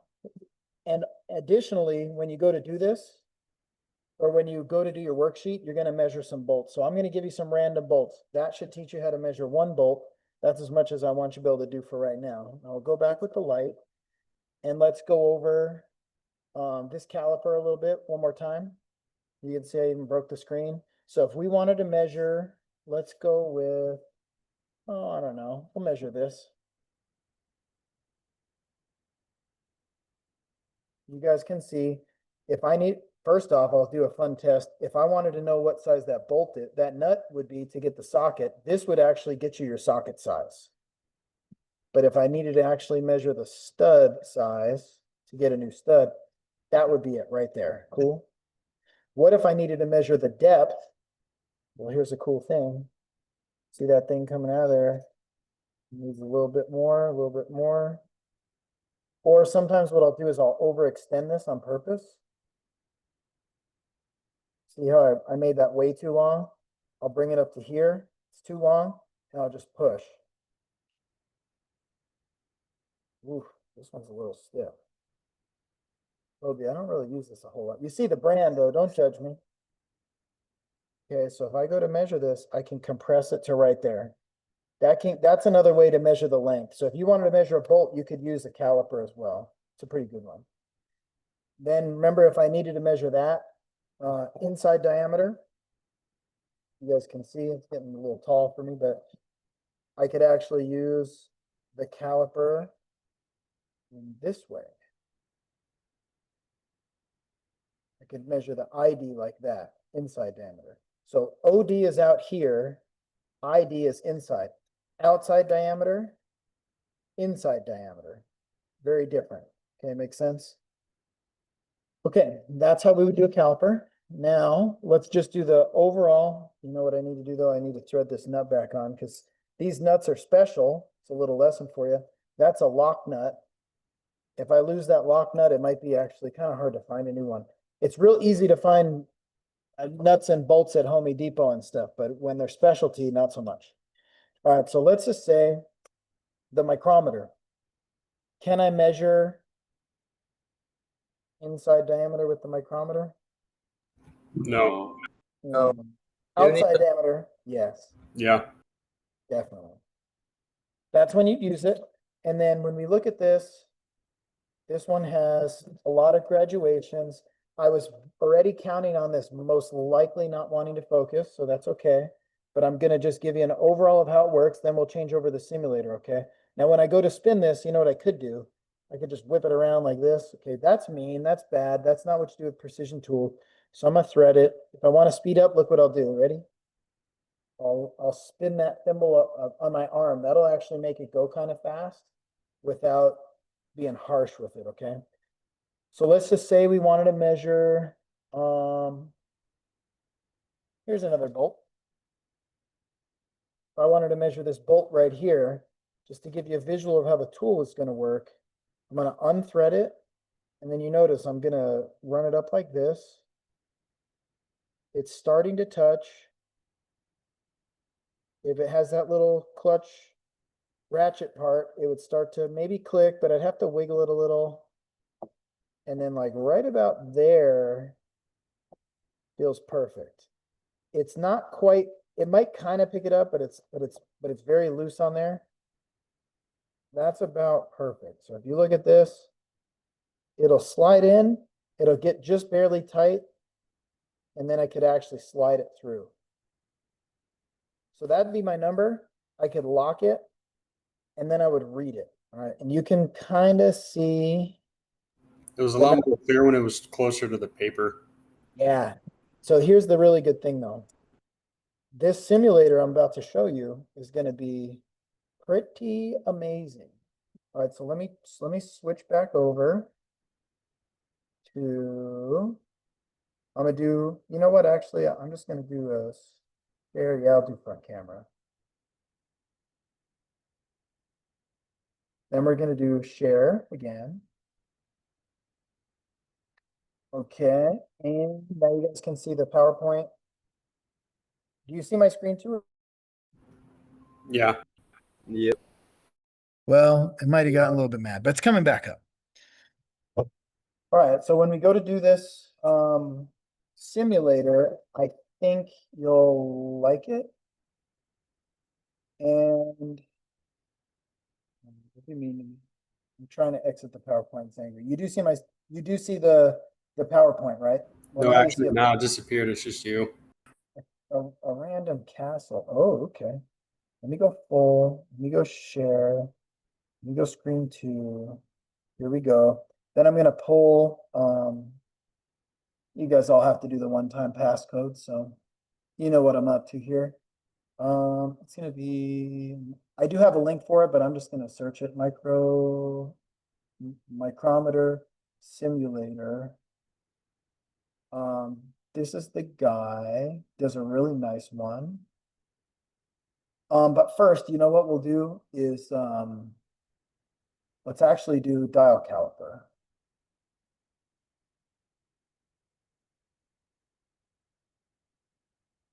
Okay. Let's do thousandth of an inch. All right. You guys can see pretty well, right? Yeah. Cool. Here we go. I'm gonna full screen this. I don't care about parking management. Close this. Get rid of this. Go away. Seriously? I have never had an ad right there before. What the heck do I do with that? Just click the bottom arrow to have it go up, but I don't think you can delete it. Oh, they're not that. Uh-oh, wrong arrow. Here we go. Nice. And this one too. Okay, cool. Never had that before. All right, here we go with how to use this simulator. So check this out. If I slide this over, we all agree that's 0, 0, right? So we're going off of this line. Sometimes it's off of a different line. It really depends on the tool, right? If I open it up to right there, you notice it looks like it's just about to be a 1, right? But it's not actually quite there. I have to go just a hair more without overshooting. That's tough. Oof, real tough. All right, that was as close as I could get. So right there, it's a 1. I want you to know the formatting for this, we're gonna do a 0.1. So I'm gonna, yeah, I think you guys can see, I mean, a 0.1, right? Do you see where we got the 0.1? It was a 0 because look, it's not an inch until we get out to here. Okay, make sense? So it was 0 inches, so therefore it's a 0 point something. Cool, you get me? Then we're gonna count this. So if you look at this, 0.01, 02, 03, 04, 05, 06. What's that need on? 0.7. 07. Now, how did I know? If I were to move this just a bit, you see this little number right here, 0.001? That's telling you what each of these lines are. 0.001, 0.002, 005, 006, 007. Okay, so that's kind of like giving you an overview of how the tool works. The best I can get you is probably going to be that 7, right? You guys understand we got the 0 point because it's under an inch. We got the 0.1 because of that 1 right there. We passed the 1. Now, if we were before the 1,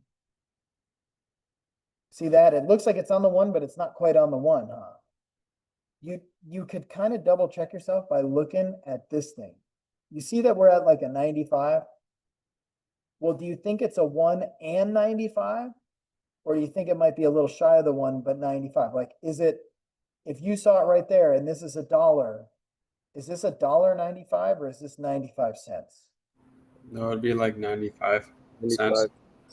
Exactly. So when you go to decide whether or not the 1 is going to count, you have to you kind of got to peek over at the dial a little bit. You're like, what the heck's the dial reading? Right? And that dial's reading 95. So you know it's not quite there. So that would be a 0.0 because it's not hitting the 1. And then it would be 95 cents. Like that one? What if I were to get out to here? You'd be like, oh, it's a 0 because it's not at the 1 inch. Right? That's not an inch. That's tiny. It's a 1/10 of an inch, actually. So it's a 0.1. Why not a 0.2? You guys tell me. Because it's about halfway between the 0.1 and 0.2. Yeah, so we don't count the 0.2 unless it's all the way there. So if it's a 0.1, cool. Then if we were to look at this, oh yeah, it's right on 50, right? So that's 0.050, right? So it'd be a 0.1, slap that on there, and then you add the 0.050, 0.150. See how we got that one? What if we were to get just a little further?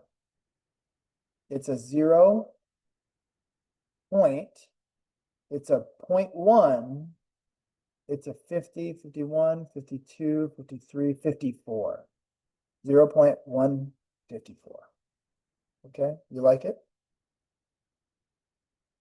What about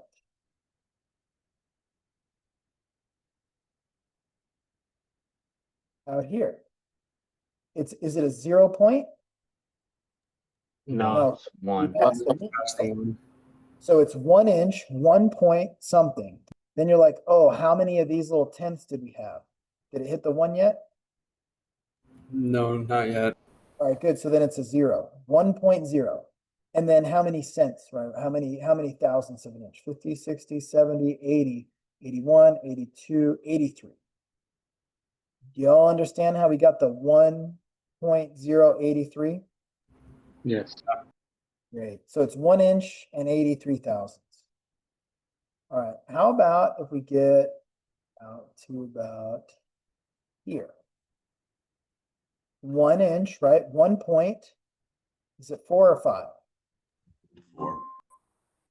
4, because it's either 4 or 5. But if we've got 95 thousandths, it's not 5 and another 95. That'd be like 6. It's really 4 and 95. That's why it's almost a 5. All right, makes sense? So we got our 1.4. It's not to 5. Then we add the thousandths, 95. Okay. So if I were to zoom in like this, you guys can't cheat. I was literally about to say that too. That'd be cool if you did that. And then we had to guess. Okay, so now you're all going to get to work on this together, you slackers. All right. And then I'll even, I'll annotate this, actually, I can do that.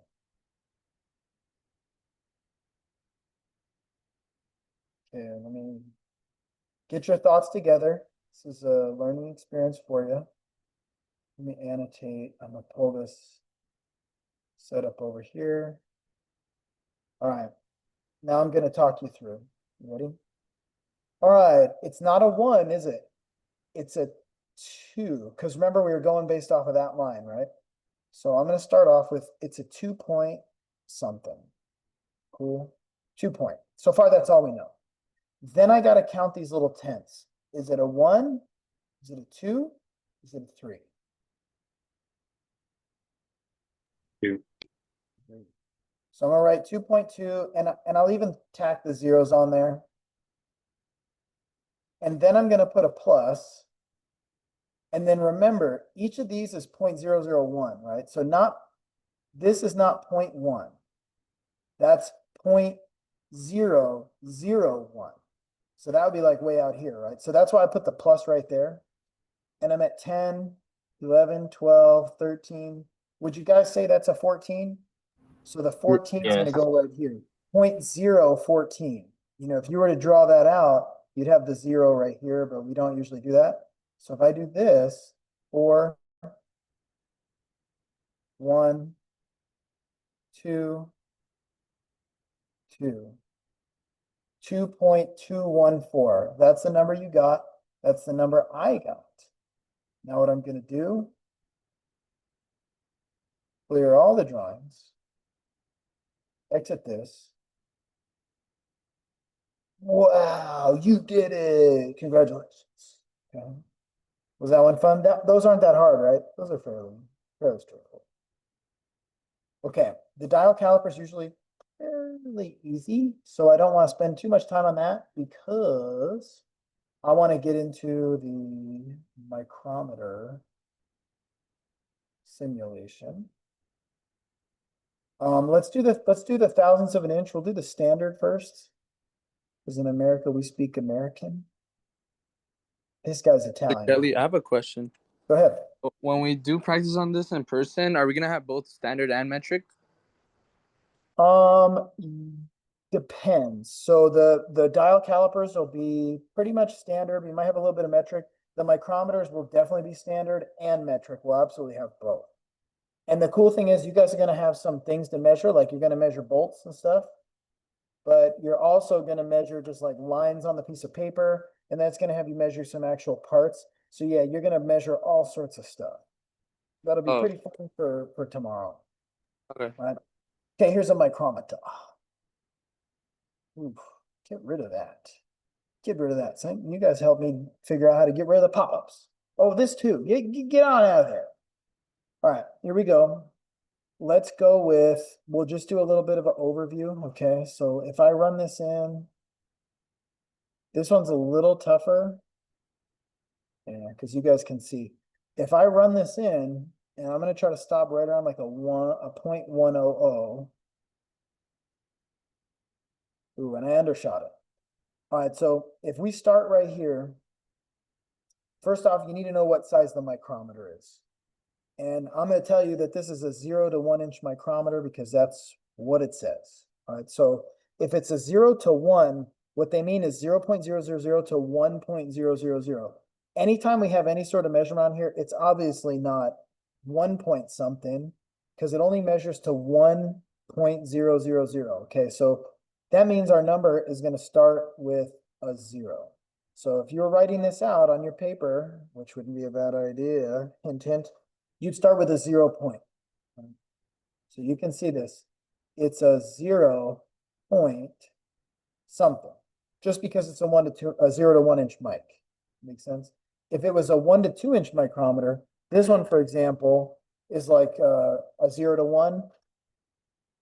This one, however, is more like a 1 to 2. See, this one can't go all the way to 0. This one can only measure between 1 and 2 inches. This one can go all the way to 0. So you got to look at the mic. This one says 0 to 1. All right, from there, we're going to count the quarters. And this one, if you look, that's a quarter. That's a quarter, that's a quarter.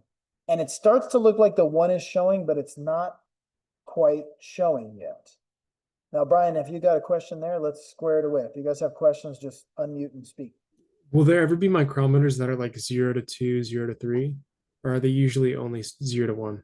0 to 1, 1 to 2, 2 to 3, 3 to 4, 4 to 5, but they're not usually like a 0 to 2 or 3 or 4 or 5.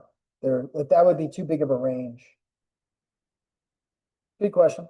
All right, so it's a 0 point, and then I'm going to count the quarters. Actually, the first thing I need to do is count the tenths. I'm sorry. Let me skim out just a little bit. All right, do you notice how that 1/10 is showing better now? Normally, I would tack that tenth on there. It'd be a 0 point and then a 1, okay? But in this case, there wasn't, right? That 1 looks like it might be showing, but the reason I know it's not is because it's like, it's either a 1 and a bunch, like if you look at this number right here, see how it's a 0, 1, 2, 3, 4, 5, 6, 7, 8, 9, 10. We're going off of this line right here, which that part's a little tough to show. So let me annotate that. This line is the 0. See this?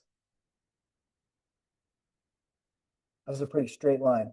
That's the line we're going off of. This is a 0, 5, a 10, but see, it's going upward. So it's not at a 15, it's not a 20, it's at a 21, a 22, it's almost a 23. So if that 1 counted, there would be a big old gap after the 1. See what I'm saying?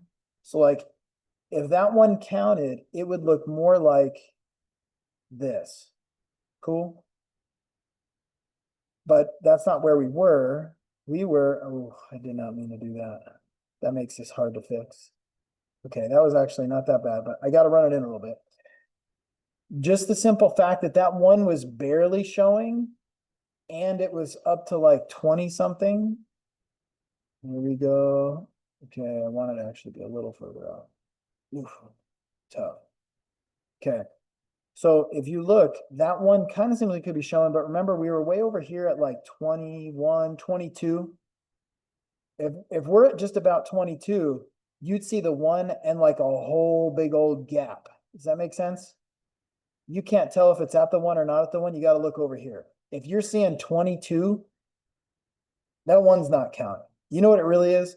It's the 3/4 line and a big space right there to make up the 22. Okay, so if we were to take this number, we do it like this. And the micrometer is a little tricky, right? It's a 0 point because of this. Then you count the tenths. That 1 doesn't count. Do you understand why, right? That's what I was explaining. The 1 doesn't count because you already see over here, we're at like a 22. If that 1 counted, it'd be 1 plus another 22. There'd be a big gap after the 1. It's just not showing the 1. It's not quite there. Cool. Then we need to count this. So 15, 16, 17, 18, 19, 20, 21. If that line's right there, did it quite hit the 22? No. Doesn't seem like it to me. So it's going to be, oh, I skipped 1 step. I'm sorry. We didn't make the 0.1. We got to count the quarters first. I forgot that. 1/4, right? 2 quarters, 3 quarters. We agree with 3 quarters, correct? Okay, if it's 3 quarters, how much is that worth in cents? 5. 75. 75, I agree. So here we go. 7, 5. And then I got to put a plus right here. Then you remember how we counted the pennies? I forgot we were at 20, 21, but it wasn't quite 22, was it? But I don't know, maybe it's, I think in this simulator, it might actually be counting the 22. All right, so fine, we'll give it the 22. In real life, though, I wouldn't. So if it's 22, or maybe 21, I don't know, let's do it as 22. Let's see what we get. What's 5 plus 2? 7, What's 7 plus 2? 9. 0 plus 0? Decimal point 0. So the number we got is 0.097. Why is that different than this? It's not counting 22. Because look, remember how we were saying it might be the 2 or it might not be the 2? It wasn't the 2. So if it wasn't the 2, that would have been 21, right? And we would have got what, 96? But see, this is the part that I don't like. I wouldn't show you this 7. I would eliminate that because generally we're only going out 3 digits after. See how if we got 0.96, that would have been it. All right, let's run through that one again. Here we go. It's a 0 to 1 inch mic. I'll do it over here. A 0 point. Okay, the next thing we need to do is look at the tenths. Does that 1 count or no? No. It doesn't. I didn't move it, so nothing counts. So it's 0.0. And then we count the quarters. How many quarters? 3. So that's 75, right? Cool. Then we're going to put a plus. And this is where we're going to do it better, right? It's a 20, a 21, but not a 22, correct? So it's a 21. Do the math. 6, 9, 0. Point. So a 0 point, really ugly, 0.096. That's the same. Then what the heck was that number afterwards? Let's see if you guys remember the vernier scale. It's a 10,000. See these numbers right here? Unless you're building race car engines, we don't care. Just don't even look at that crap. But yeah, we're gonna go to the 10,000th. All right, so all we're gonna do is look at which one of these lines up. Does the 4 line up? No. Does the 5 line up? No. Oh, it's the 7 that lines up. The 7 lines up, so we could tack a 7 on the end. Cool? Mm-hmm. All right, now if I clear all the drawings, is that the number? Mm-hmm. Yes. So that's why we don't round up. We don't round up because, you know, the micrometer has a way for us to get that 10,000th. Normally though, like for real talk, I'm dropping it.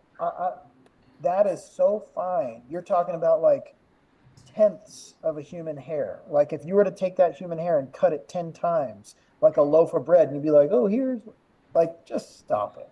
Just stop it. Race car engines, absolutely. And even actually, believe it or not, some diesel engines are like really precise. So let's do another one. All right, and so you guys know we're probably going to run a little bit late in the first half, but we'll have a little bit of a shorter second half. All right, so assuming. All right, we will pick up I'm going to get rid of the annotation so I can control this. Let's run this out just a bit. Boom. This is a similar number, only slightly bigger. Let's make some observations. It is a 0 to 1 inch mic. So we start with a 0 point. Then we need to check the tenths. Wait, is that 1 showing now? Yeah. Seems like it, and I would kind of confirm it by, if you look, Count it. it's a 1, it's a 2. So like 2 cents left over, like, yeah, that's not just a 75 and 2 cents, which would be a 77. That's like, I think that's hitting the 1. Now, if this were to be down here at like the 20 something, I'd say it wouldn't count. But once it passes the 0, if you notice, this 0 is coming down. As soon as the 0 passes this line right here, that's how you know it counts, right? The 1 is definitely going to count. Don't just look at the little space right there. So that's going to count 1. Where did the 1 come from? We'll draw a little arrow. 1 came from right there. Okay. Then we got to do what? Count the quarters, right? Mm-hmm. How many quarters are after the 1? See, once you're up to the dollar, you don't count the quarters from before. So these quarters don't count. How many quarters? 1. None. 0. None, exactly, 0. Mm-hmm. So 0, 0. So these come from right up there, and there was nothing. Cool. Then we're gonna do a plus right here. And then we got to count the thousandths on the thimble. There was 0, there was 1, there was 2. So what number do I put down? 2. 0, 0, 2. 0. Exactly. Now, if I were to put a 2 right there, that would have been like a 20. All right, so then we'll do the math. 2, 0, 1, and 0. So I'm getting a 0.102. You agree? Mm-hmm. Yes, and you love it. And why is this a 0 right here? Because the line that lines up perfectly is the 0. That was clean. There was no change. That was an exact money transaction. Make sense? All right, so if you think you're pretty good, this is what we'll do. Remember how we did last time? Oh, you know, see no more. Okay, and then we do this. Now let me think about where I want to stop this. Slap. All right, I'm fine with that. Don't you share your answers. I'm gonna give you some time to think about this. All right. I can play the Jeopardy song if you want. No? Okay. I'm just gonna silently start my work.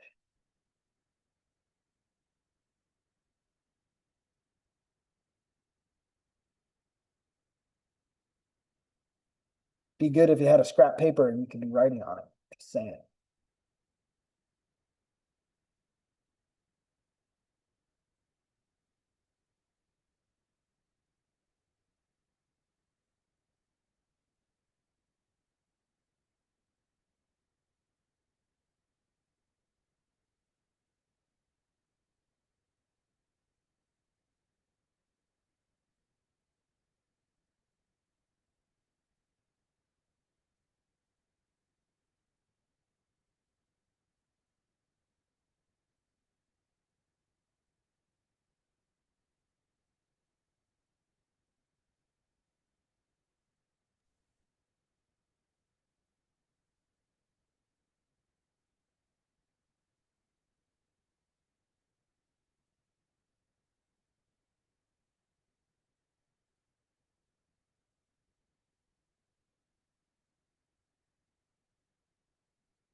All right, what'd you guys get?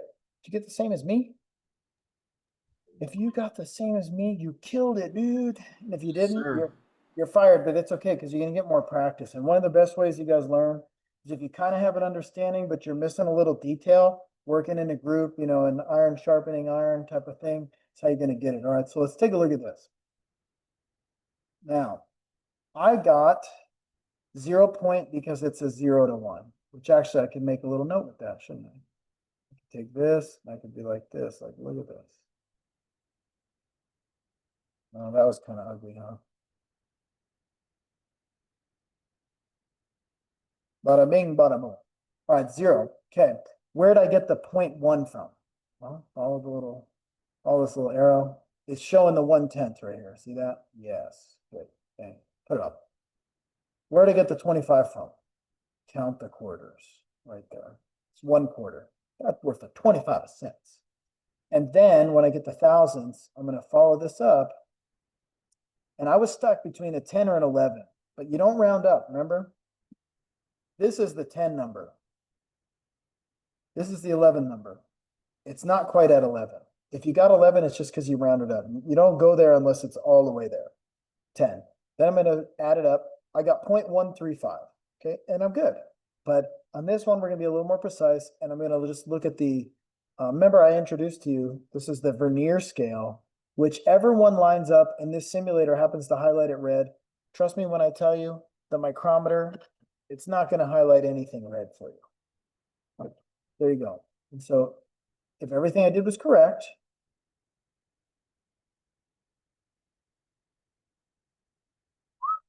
boom. So if you got that, and I got that, and the creator of the simulator got that, you did it right. Very nice job. All right, we'll do one more and then we're gonna move on, okay? But you're having too much fun with this, aren't you? Here we go, let's go crazy. There you go, boom, that's what you get right there. Oh, I'm sorry, I've gotta start over. There you go crazy, there you go, woo, there you go. All right, I'm gonna slowly start doing my work. You do your work.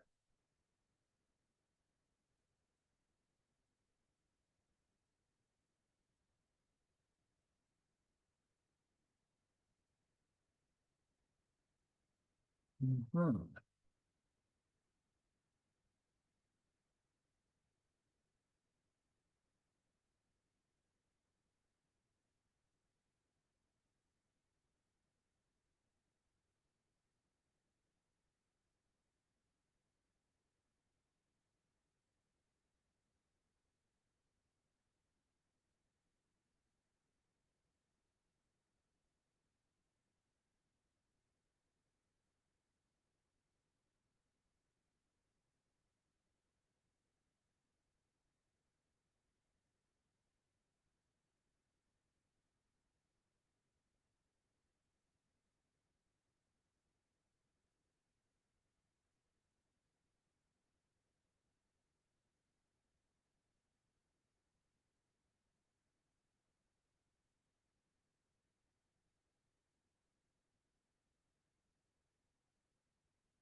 Well, let's see how y'all did. How'd you get the +1 on top of the 2? Just because 5 plus 7 is 12, so I popped the 2 there and I carried the 1 to the 10. I see. The Makes other sense. way, to be honest, I normally wouldn't do it that way. I'd look at 25 plus 7 and just know that's 32. But different, different ways to do it. Amazing. You did it. Pat yourself on the back. Yeah, you're good. All right, so hopefully you guys had some fun with that because we're done with those. However, we're not all the way done because we need to do millimeters. Now, myself here, I don't really care for millimeters, but we need to do it like that. Actually, to be honest, thousandths of an inch is usually much harder for brand new students. I think millimeters you'll find easier. So there we go. I'm gonna stop right there. All right, here we go. We'll do the same annotation. And we're gonna go with, we're gonna start out the range, the scale of this micrometer isn't that critical. I lost my mouse. Where's the mouse? Are you serious? There's the mouse. Okay, the scale is not that critical, but just for your reference, 0 to 25, we're gonna actually start out reading the raw millimeter number. 0, 1, 2, 3, 4, 5, 6, 7, 8, 9, 10. Ooh, what's that? 11. $11. And then we just got to count the pennies. 10, 11, 12, 13, 14. All right, remember this is the line. 15, 16. $11. And whoa, I can't live with that. It's actually pretty hard to write you know, I'm using my keyboard, my mouse, so it's ugly, but we got this. All right, 11.16. That's how we got that. That was fairly easy, right? 11 because of that. 16 because of that. Okay, cool. You like it? Do another one. See if you got the juice or not.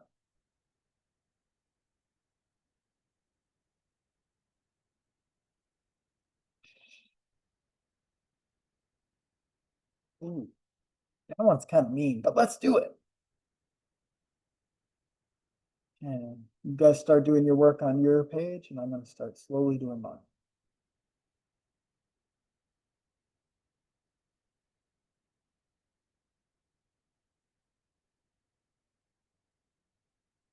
This one is pretty mean.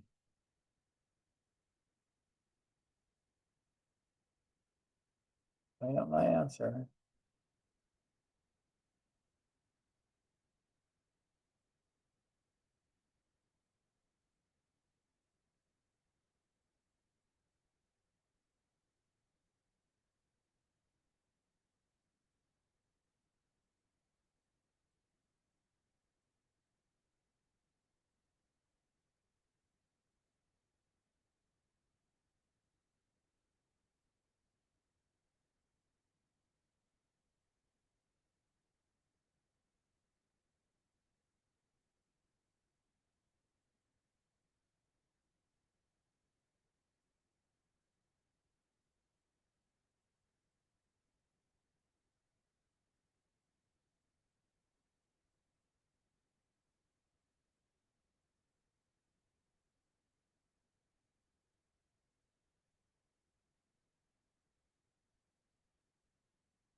All right, you guys tell me what you get and how. Did anybody get 1349?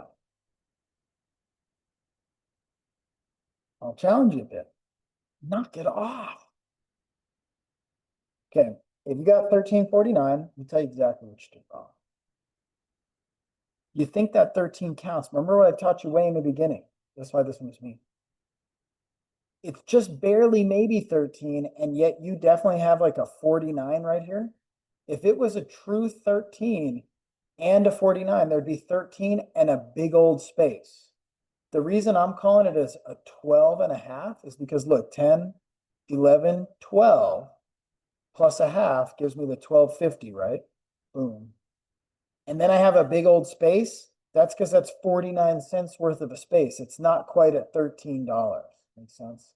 It's 1250 plus 49 pennies. This is 49 pennies worth of space right here.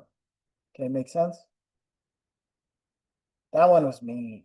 And honestly, that's one that people get tripped up on. Usually people are not close to the micrometer. They're either like a whole 50 cents off or a whole number off, or like on a standard imperial, it's going to be like a quarter off because you're not sure whether or not you count that 13 or whatever. Okay.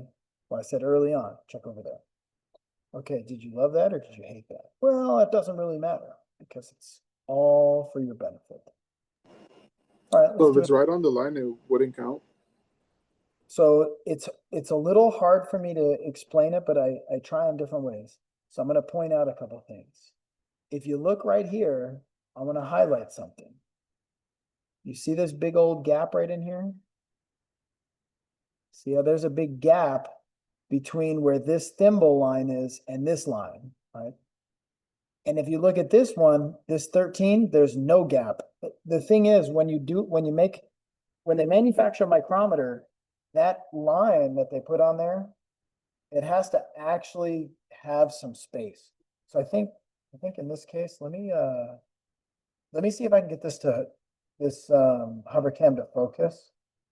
I believe you guys still see the screen share, or do you see? No, your screen share is still on. Okay, cool. So I can do both. That's what I want to know. All right. So if we look at this, I'm gonna do no light though. All right, if we look at this one has the cheater measurement, so you know. If I get this to focus just right. Does that lock up? You can see it. You guys, did I freeze? Yeah, you froze. Yep. Bros. Oh, now it's changing. Now we see your. Yeah, it's you- mad at me. uh, fo- If I look at this, and this is gonna be a little tough for me to do. It's focusing really good. If you notice, these lines, they do actually have some width to them, like they have to take up some amount of space. So if you think about it, if it was just as simple as looking at the line, that line would have to be 1,000th of an inch, or in this case, this is metric, it would have to be 0.01 millimeters. That line is thicker than that. If it was that thin, you wouldn't be able to read it. So the indication, the laser etching or the ink or the whatever they use is going to take up more space than the precision of the measurement. So if we go to a number, let's just say, we'll make it easy. We'll get down to 15. Cool. All right. Is that clear enough where you guys can see? That's a 15 and a 0 right there. The reason I know is because look, this 0 right there. That's a 0. That'd be a 15, right? But if I were to go in just a little, now I need to decide, is that at 15 anymore? And see, the thing was, I'm no longer past 0. Right there, see where that 0 passes? Look at this line right here and that 0. They're just lined up right now. As soon as I pass, that 15 counts. As soon as I don't pass, it's not a 15. Make sense? That would be a 14. 15 exactly, 1501. 1500, 14.9 something. Probably 14.99, right? But if you actually look at the 15 line right there, you really can't tell whether or not to count that. Makes sense? So that's why, come on back. That's why you really need to reference what this number is right here. Okay. So like if we were to keep going, there's your 15.0. And actually this one's actually a little sloppy. Take a quick peek at this. Let me zing it down to 0. That's your 15.0 right there. 15 and 0. What is that number? Anybody think they know? 14.99. Exactly, 14.99. So don't get obsessed with whether or not that line counts. Now, if we were to think that was a 15, we'd be like 15, right? And a 45, 46, 47, 48, 49. Do you think that looks like 1549? Because I'll show you 1549. That's 1549. You notice there's a big old gap in there now? A little bit hard to see. There's a big old gap, right? So you gotta have you gotta kind of look at this number here. That's a 1549. So therefore, that is definitely not a 1549. That's a 1499. That kind of makes sense? Kind of sort of. So if you look back on the shared screen, that's why I said this one was so mean, because as soon as I saw, you guys can see my hand, but you also see my shared screen, right? Yeah, we can. Okay. As soon as I saw that line right here, like where my mouse is, I was like, oh, this one's going to be rough. However, it was actually a really good lesson, because sometimes that's the number and you got to know, do you count the line or do you not count the line? It has nothing really to do with the line. It has more to do with right here. This is at a 49. So if you wanted to see what 49 looked like, just like we just did, I mean, that's only at like a 35, 36, 37. That's only at like a 38. You see a big old gap in there? See, and I lost it. I passed it. Right? So that's kind of the thing to consider. Now, if we were to go, let's go all wild over here. Okay, new number. And we'll talk through it. And in fact, I may be able to replicate that on this micrometer. I probably can. This one FYI has the ratchet, so that's pretty nice. So if I were to replicate this, we're at a 20. You see that this one reads slightly different though. We're at a 20. It'd be a 20 and a half. It'd be a 21. Then you got to figure out if that counts or not, okay?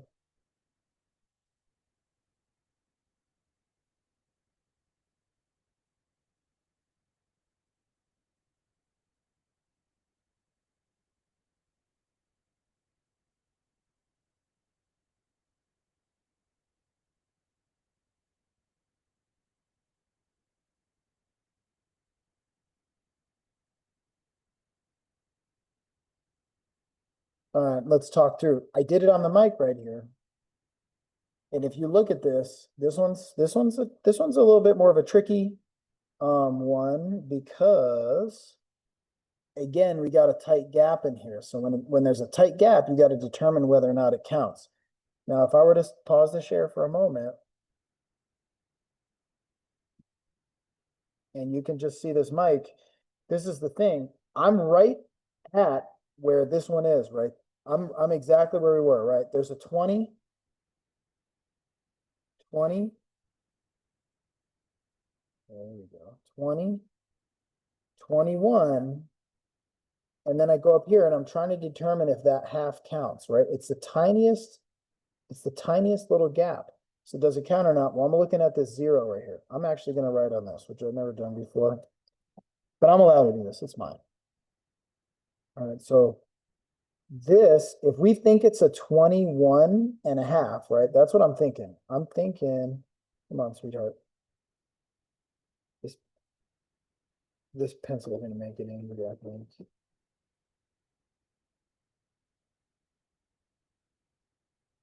Ooh, nice. All right. I think it's a 21 and a half. If that's the case, see the 0, 1, 2, 3, 4, 5, 6.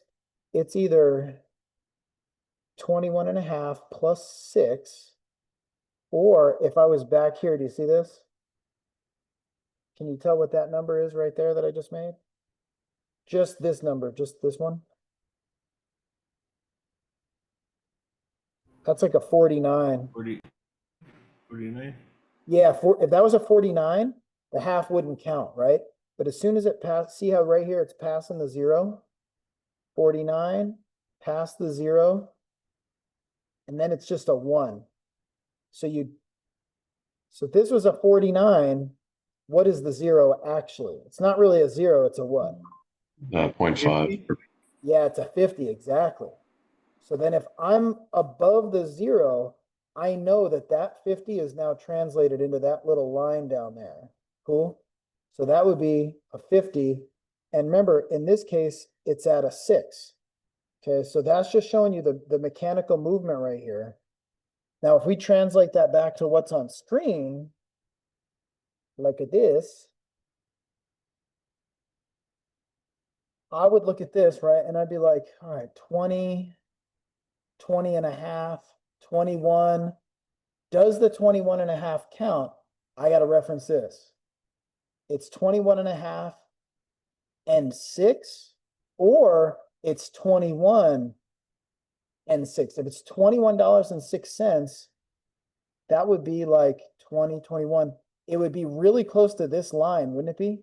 Wouldn't you say it would be super close to, give me my annotation back. Come on, come on. If it was a 21.6, that thimble would be like right up in here.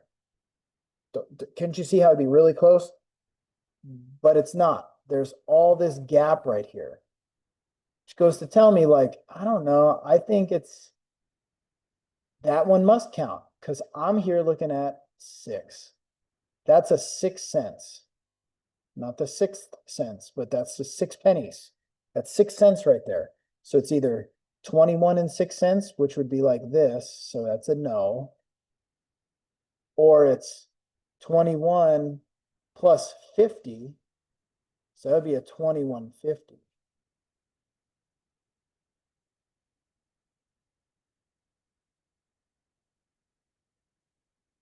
plus another 6, which that makes sense. Because look, if this is 6, that makes sense. This is about 6. That little gap right there is about 6 cents. So I know that that 2150 counts, not just the 21. So I'd go 2150 plus another 6.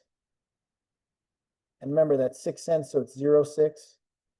So I'd come up with 2156. Would you guys agree? Was that fun? That answer the question about whether or not you count the line or not? That's a very tough thing to explain. This is very normal if you're a little bit stuck. All right, cool. Tons of fun, or you hate it? That's pretty No, it's fun. fine. Good. It doesn't really matter if it's fun or not. You got to know it. Okay, so just make it happen.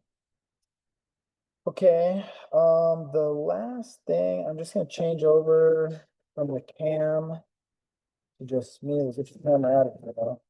Is the dial indicator, and that's not something we can really do a lot with, but dial indicator simulator. And this is just to give you like just more of a visual. This is something that we're gonna end up doing in class, okay? Clear all the drawings, get this one open. And you guys can practice on these online, but if you were to look at this, we could full screen this. As you should notice, as this plunger goes down, the number goes down. As the plunger goes up, the number goes up, right? So if I were to say, I think, ooh, why are you so mean? I think I can control that. Let me back it up.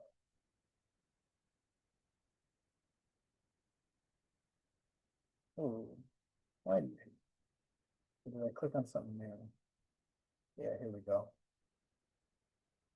See how if this goes up, the needle goes up? Let's just say we were measuring a rotor and the rotor was warped. Wouldn't you agree it would do this? So if you're measuring a rotor and it's warped, it's going to do this type of thing. If it goes between a, let's say a 0 and stop moving, 0 and a 10, back to a 0, back to a 10, back to a 0. I know I'm missing, but let's just say it went to exactly 10 and 0. That would tell you there's a variation of 10 thousandths of an inch. It's varying 10 thousandths. Now, if we were to be down here at like a 50, and they were to go between a 50 and a 60, and a 50 and a 60, how much is it varying? 10. It's 10. Okay, so that's one of the reasons on this tool, we can actually stop it and we can rotate it like this. See this? So if I were to go back to that point, I'm gonna lock it right there. If I wanted, I could move the dial, the backing right here and put it on 0 and then lock it down. And then if it were to change a little bit like this, like if it were to go to 5 and back to 0, which is hard to do, and back to 5, the only reason you move the backing is so you don't have to do the math. But if you really wanted, couldn't you just leave it right here and be like, oh, it goes from 30 to 35. It's still telling you that it's 5 thousandths of variation, 5 thousandths run out. Okay, makes sense? But that's how the tool works. Essentially, that's all I really want you to know. Got it. Go ahead. Pretty easy. Yep. Okay, very nice.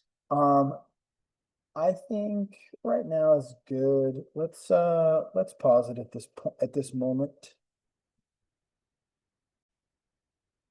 All right, screen share. So there's a little, a special little bonus you guys get that I want to show you. There's a quick training guide for how to do a brake inspection. I think it's really nice for you to know. So if I just do brake inspection, it'll come up under a QTG 523A brake inspection. This will really walk you through the Toyota standards.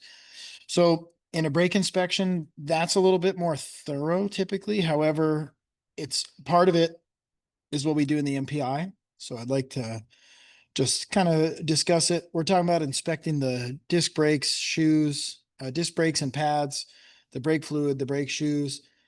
But really, because we're doing precision measurement, we're not going to focus a lot on the brake fluid level and stuff. That's something that we're going to be doing in lab in the next couple days. But that is an important part. So it goes into how you check the fluid, why you check the fluid, what you check it for, etc.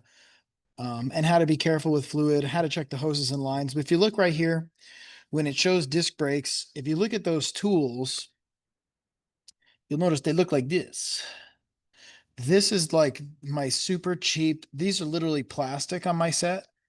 These are like really cheap. I got them when I did a Kia training. I had to do an in-person instructor-led course with Kia, and this was one of the little giveaways. All right. However, they work fine, so I'm going to use them. So it's saying the brake lining thickness gauge. Then it's going to show, obviously, you got to pull the wheel. And then there's a little access hole. And see, we're going to use the tool to go back between the caliper and the shoe. And that's something I want to show you really well. And sometimes you can measure it on the front side using a stainless steel rule, but a lot of times it doesn't work real well, right? So they're just showing, yes, the stainless steel rule, or probably more realistically is going to be the brake lining gauges. Sometimes people call it like the rainbow gauge or the go, no go gauge or whatever, right? Now, in a more thorough inspection, you'll notice this outboard pad is very worn and this inboard pad is still very thick. So that is something we would notice. If it has abnormal wear, like tapered, etc., that's something we would recommend glazing, just checking the condition of the shims, etc. When we look at the rotor, a lot of that's visual. Now, that's not to say that we shouldn't get into the measurement, but on the MPI, we don't really measure brake rotor thickness. That's more like if we have a brake concern, we wouldn't just measure it on every 5K, right? We don't just measure it like that. However, you should be familiar. We're looking for defects, right? So if it comes in with these cracks, that would be part of your inspection. Hot spots could be part of your inspection. Metal to metal results in a scored disc or rotor. That would be part of your inspection. All these are fair. Right. Then when it starts talking about measuring thicknesses, measuring run out and stuff, we can go over some of those a little bit just because it's precision measurement. But as soon as you're more into this is not really what a lube tech does. And it's not really what we do on an MPI. This is, like I said, it's more what we do when we have a brake concern, a brake pulsation, something like that. Right. So you can see we're using a micrometer here. If I'm able to zoom in, which I should be able to. Micrometer, using a torque wrench to torque them, using a dial indicator to measure run out, right? All things that are run out related. And when it's drums, like minor discoloration is okay. Inspecting the wheel cylinders for leakage. This is something I want to do, and I worked on this for a little bit. The only way I'm going to get these brake shoes, this brake drum off, is if I unadjust the brake shoes, and I believe I could get it off, but there's always a chance, like this truck's let's see, 20 years old, 250,000 miles. So it's not to say that we don't want to do the brake inspection on a truck that's old and beat up. It's just, you got to understand, if you go to pull that drum off, there may be casualties. Make sense? And so when I'm really ready to deal with it and I can afford to have the truck down for a couple days and go to the parts store and buy some parts, then yeah, that's gonna be the time I'm gonna inspect it. But I'm pretty sure if I pull that drum off, I'm gonna find something wrong. Does that make sense? So if the car comes in and it's got 10,000 miles on it, we're probably not expecting to see an issue on the drums. But to be thorough, we should still inspect it. Now, what this is showing is like sometimes there's a little access panel in the back that you can see. That would be great. But like on this one, there is none. So the only way to really measure these shoes is to actually take it all apart. If I take it all apart and the spring breaks, now I can't just drive it, right? It has to get fixed. So we're a little bit cautious about tearing these things apart for the inspection. I would go to your supervisor and say, hey, I got this vehicle. when I show you these drums won't come off, you'd be like, oh, okay, that makes sense. If the drums slide right off, amazing, good. Inspect, inspect, inspect. That's kind of what this is getting after. Like measure the linings, but you see it's taken apart to measure those linings. But I do want to give a really good view of that. If you look over there, this is the brake shoe that's metal. And this is the lining that's bonded to the brake shoe. And we just literally, we held up our little gauges and we saw which one was the same size. Okay. It's not that different than what we do with disc brakes. With a disc brake, we're going to do the same thing. We're going to go into the inspection hole and we're going to line it up with the lining thickness. Kind of something I was already showing you. I'll show you on the car. It'll make a lot of sense. Cool. And on some cars, there's actually a little access panel. You can measure them from the back, but it's not real common on Toyotas. Right.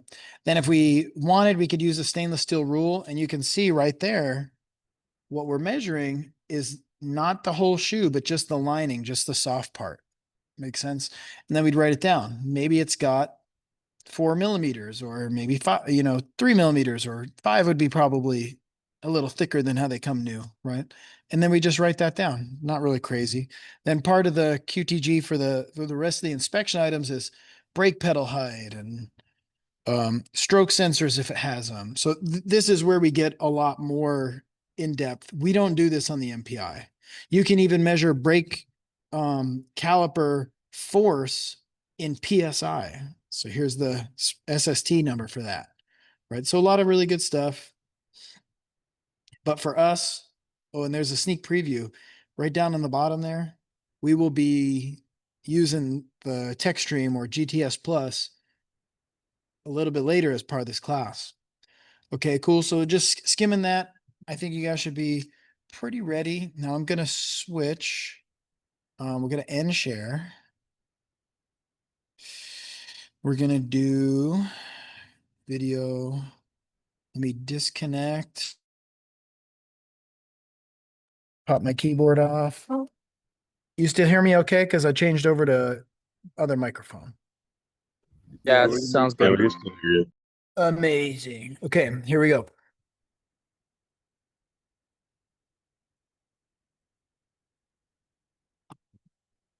Okay, now you can see that's a sweet looking unit, isn't it? Oh yeah. Nice sweetheart. All right. First thing, we talked about precision measurement. You guys remember this tool, right? Yep. Fire tread. Let's go through exactly how to do this, and then we'll do it on and off the car. But the first thing I'd like to point out is, do you see this thing right here? Yeah. And that one? I talked about those earlier. What are those things? Those are the wear bars. Yeah. So how they looking? Brad. It kind of looks like the tread, like if you see right here, it looks like the tread is starting to touch that wear bar. So if I was a police officer, I'd be like, hey, you know what? I don't know that these tires are legal. Now, did I take the measurement yet? No, but let's go ahead, right? So if I push this down, it's obviously not going to have all that depth. I'm going to set it in the groove, and then I'm going to push it down like this. Click. And what do we see? Illegal. Illegal. Oh my goodness. What that's that's the type of stuff I'm driving. I would say that's maybe just a hair over a 2, but it's a little, yeah, that's probably like right at a 2. Right? I found the 3, that's millimeters. That's 2/32. And I think if I were to just go like, it's maybe just a hair over a 2. I might be able to say like, no, officer, they're not legal, but they're not illegal, but this is the thing. I had to measure all of them. Ooh, and that one was like probably the lowest. I don't know. It's still maybe a hair over a 2. I don't know. So if this was a customer, what would we do? Recommend new tires. Yeah, for sure. But to really be thorough, we need to measure across all the main tread grooves. Now, what we don't do is pick like, oh, look, there's a groove. Like, let me measure that one. Like that's that's not really a groove, right? It's these main grooves. This is a groove, this. You don't try to measure these siping or any of these little, you don't do that. I did have a Firestone at one point. I had a car I was selling as a Corolla. A lady wanted to buy it. She's like, let me have it inspected. I said, great. You should have it inspected. Great idea. She brought it to Firestone and Firestone was like, oh, these tires have 232nds. And I was like, no, they don't. And the dude was measuring like some secondary tread groove that doesn't go to full depth. And so she ended up not buying the car, which was fine. But like you could tell, they definitely wanted to sell some tires, which makes sense because it was Firestone, right? So we'll measure all the way across. If I have, let's just say 232nds here, 3, 4, and 5, what do you think I should do? Get an Should I alignment. The tire. Yeah, I should note that though. It's the tire, yes, but why did it wear in that way? And then we have to start thinking about, is that our job or not? So as an entry level loop tech, now you're just going to do the measurement and send it. But if you're the MLT, the master loop tech, you'd probably know like, hey, if this is Alignment stuff. more, yeah, exactly. The tire's going down the road like this. Yes, that would be an alignment. So you'd say, well, I'm recommending however many tires, ideally 4. If you really had to, sometimes we do 2. But you'd also want to say like, well, to prevent that tire from wearing prematurely, I recommend an alignment. Makes sense? So it's okay to sell more work because that work is going to save the customer money. And if they don't do that work, it's going to prematurely wear the tire. So you're losing money. You're costing the customer money. Kind of makes sense? So this would be 1. We would go through and we measure all. So like if you notice, my rear is slightly better. And there's actually a lesson here with this. So if you look, do the measurement, and that one's almost a 4. So would you agree if this one's a 2 and this one's like just about a 4? Let's try it up here. Yeah, that one's like right on the line of a 4. Yeah, I'd go with a 4 on that. Mr. Kelly, I have a question. Shoot it. So you said when we recommend an alignment, we see it's like wearing unevenly. Does it Yeah. matter if it's on the inside or the outside, or if it's either or, we just recommend alignment? As an alignment tech, that matters a lot. But as a lube tech, when you're just recommending alignment, you're going to pass it off as an alignment, and the line tech should be like, oh yeah, that's positive camber, negative camber. You know, the line tech that does the alignment should really know the diagnosis. Now, if you're the lube tech and you're doing the alignment, cool, but you got to wait for your second semester to understand that, okay? Very well. Second semester as in the spring, not like this one doesn't really count, right? Electrical, then brakes, suspension, steering, and that includes alignment. You'll know something about something. Okay. So I would measure this, and let's say this one's 4 all the way across. Cool. Now I have a lesson for you. This truck is rear wheel drive. Where do you think the best tires should be? In the front because brake by is 70-20. I'm 70. All right. Any other ideas? Let's get all of our thoughts out here. In the front because you steer. I get all these thoughts out for brake bias, for steering. Anybody? I heard that it was supposed to be in the rear because of the better grip. You know, if you're taking a turn too hard in the rain, you can fishtail. I like these answers. Do you think it's important that it's rear wheel drive, or if it was Corolla front wheel drive? Yes. I don't believe so. I believe all of them, the best tires should be in the rear. I like this. Opinions Yeah, are fun. I think rear too. Opinions are great. So if I were to measure these, and let's just say I got a 5/32, and it's front wheel drive, and I came back here. So see, you don't even have to lift it to really measure it. And I got let's fib it a little. Let's say I got a 6. I'm going to ask you the same question again. This car's front wheel drive. It's got 6/32 on the back and it's got 5 on the front. Should we do a tire rotation? Should we leave it? Do you think they should be like that? What do you think? Five Tire and rotation. Rotation. In the front. All right. Now I'm not going to answer. We're going to walk over here. I've got 2 on the front and 4 on the back. Do you know I would not rotate the tires on this and I would not rotate the tires on that? You want to know why? Because the average consumer can't drive out of a fishtail, so you need better grip in the rear. It's always, whether front wheel drive, rear wheel drive, 4-wheel drive, all wheel drive, 6-wheel drive, literally. The best tires are always on the back. And so that's a whole big old lesson that you'll get with suspension. I'll prove it to you. There's videos, it's documented from Firestone, Michelin, the tire manufacturers. But if they're pretty close, let's say like this was like 5 and 6, I'd probably rotate that. But if you got 4 in the rear and 2 in the front, I wouldn't rotate that. That's not a good idea. You always want your best tires in the back, whether front wheel drive or rear wheel drive. Okay. And if somebody tells you otherwise, you're going to have to not listen to the other lube tech. You're going to be like, hey, let me go to the supervisor. Hey, this truck has 4 30-seconds in the back, 2 in the front. I don't think I should rotate. You want your best tires on the back. And they're probably going to say, yeah, you're right. Good job. But the lube tech may be like, it's the brakes and the front wheel drive and the rear wheel drive, and it doesn't matter. None of that matters. Throw all that out in the trash. Now, technically, if it's an all wheel drive, they should all be the same. But, sometimes stuff happens. We just got to watch out. Your job isn't to diagnose all wheel drive systems yet. It's just to determine, should you rotate tires or should you not? And in this case, it's a no. And I'll prove it to you on this other one. Let's see. You can measure the tires with it right on the car. Okay. Flip it over. Looks like about a 4. Oh, that's millimeter. Turn it. Yeah, 30 seconds and millimeters and 4 are about the same. So it's about a 4. Let's go to this one.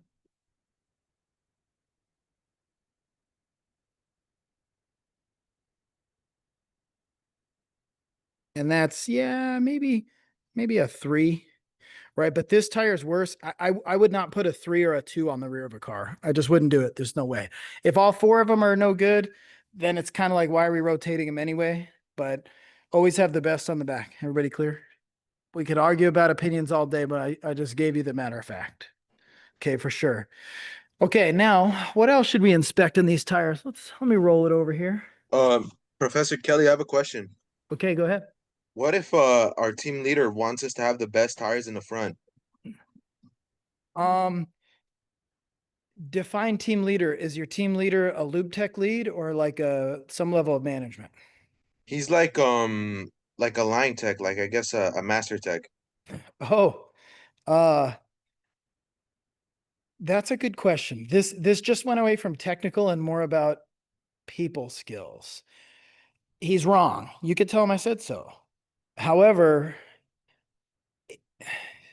I think I would go about it really gently and just, I'll tell you what, if you want, I'll show you a video that comes from the tire manufacturers that describes all that type of stuff. And maybe you could be like, hey man, in private, okay, not in front of all your homies and trying to flex. In private, being like, hey, I saw this video. What do you think about this? Because it's from Bridgestone and they say that your best tire should always be in the rear. What do you think about that? And if he like takes that as an educational moment and is like, hey, you know what, and he changes, then you help it, right? And if he says, nope, don't listen to that, I don't know, I don't care, I think I would try to find out. Well, you probably already know. I think I might go to his boss, and again, in private, don't put him on blast, as you would say. In private, be like, hey, I learned something in school, and it's kind of contradicting what the lube tech lead is saying. We're supposed to keep the best tires in the back, and he's telling me that the best tires should be on the front. And ask that person, because I guarantee you, eventually, someone at the dealership up the chain is going to know the matter of fact, and somebody might need to make a ruling on that, but I would do it really softly. You don't want to call the dude out and try to humiliate him. That never goes well. Okay, but Yeah, I promise because you, right? he's a line lead, like he's a lean, and I remember last time I told him that the rears were supposed to be the best because Yeah. that's what I learned at Honda, and he was like, oh no, the best ones are supposed to go in the front, and Sheila told us that the best tires are supposed to be in the back, and I Yeah. remember the other day too, I got in an argument with one of the advisors telling me that the best tires are supposed to go in the front, so that's why I'm kind of confused.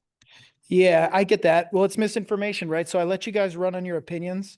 Opinions are cool, but they're kind of like butts. Everybody has one and they stink, right? So when opinions at the end of the day, if you get hauled into court, I promise you 100%, best tires on the back all day. I'd go testify in court, right? So if somebody else is willing to put their money where their mouth is, I want to hear it. But the manufacturer says best tires in the back. The tire manufacturer says best tires in the back. The training center says best tires in the back. I'm telling you best tires in the back. If somebody else tells you something different, I'm telling you right now, they're wrong. However, you got to handle that situation really carefully. And I'm not exactly sure. I don't know. This is not Fabian, right? No, his name is Gabriel Vasquez. Oh, Gabe. I see. I know the name. Yeah, I think let me show you guys the video, right? And then you share it with him and be like, hey, I saw this video. What do you think? You know, maybe just try to work on him gently, but I don't exactly know how to give you personal advice as much as I can tell you, as a matter of fact, the best tires on the back. If anybody tells you otherwise, they're just wrong. Even if it's their opinion, that's great, but they're still wrong. Okay. Thank you so much, Mr. Kelly. I will be sure to tell him. Thank you so much. Nicely, really nicely. I'll try. People got big egos, man. If you get sideways with his big ego, he might get after you. You know what I mean? What makes me happy is that you know who I'm talking about. Yeah, I do. Okay, now let's go ahead. And what else should we inspect on this fine vehicular? To see if it's cracking and the Okay. The tire. Ooh, yeah. So let's have a look over here. Now I'm looking, I don't know, you guys can just barely see there is little cracks in there. If you look just right. Let me get just the right angle. Would you recommend new tires? Not alignment, because that would that have to do with alignment? No, right? Nah, the cracking, that's all just age. Okay. So I'm Like, looking at this. okay. I would probably run that, but like I still might note it. Like, hey, you're starting to get some small cracks. They call that checking. But what you're really looking for is like big stuff, especially on the sidewall. And actually, as far as that goes, I don't have anything that's really concerning on this one. I don't see any damage, like a bubble or like a big chunk missing where you can see some sort of thread or anything coming through. So that part doesn't really bother me much. But there's one more thing we definitely want to check. Tire pressure? Tire pressure's true. We'll definitely be doing that tomorrow. The rim? Do we have to check if they're expired? One time I was selling wheels and this guy didn't want to buy the wheels because he said the tires were expired. Yes. The guy who didn't want to buy them actually knew something. So here we go. I'm bringing in a date here.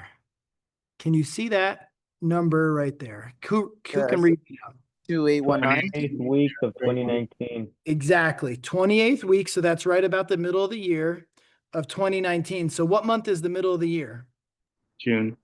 All right. So it's about June of 2019. So how old are they?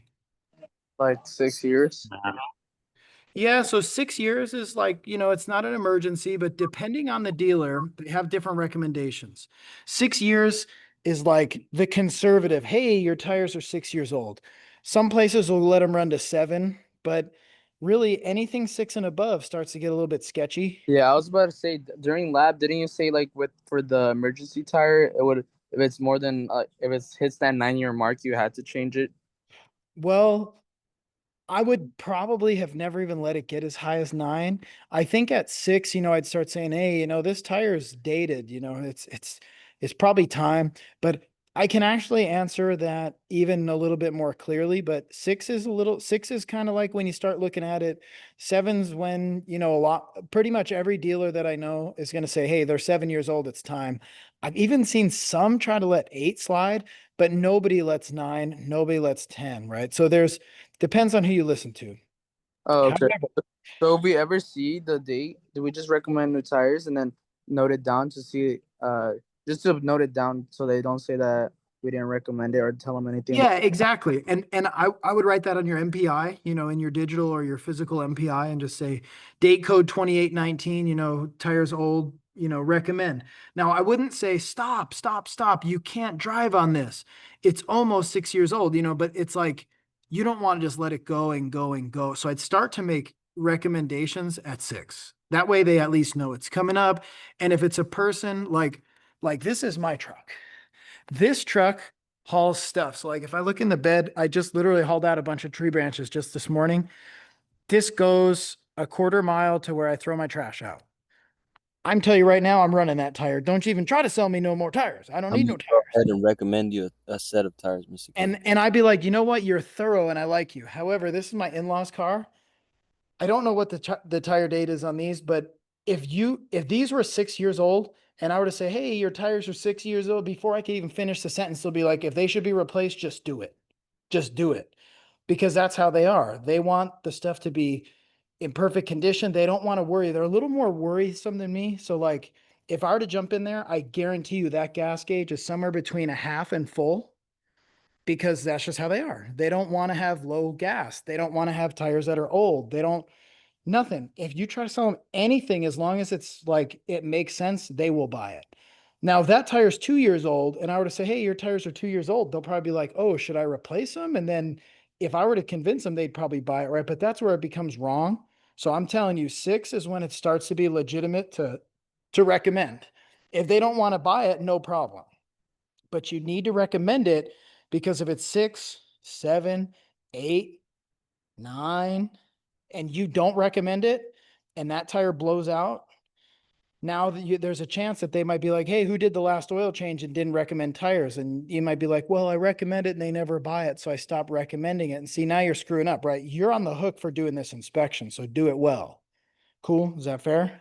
I have a question. Go ahead. Does the age affect the ability to rotate? Because in my job, they say if the tires are too old, don't even bother rotating them. Not really. I mean, that's kind of like,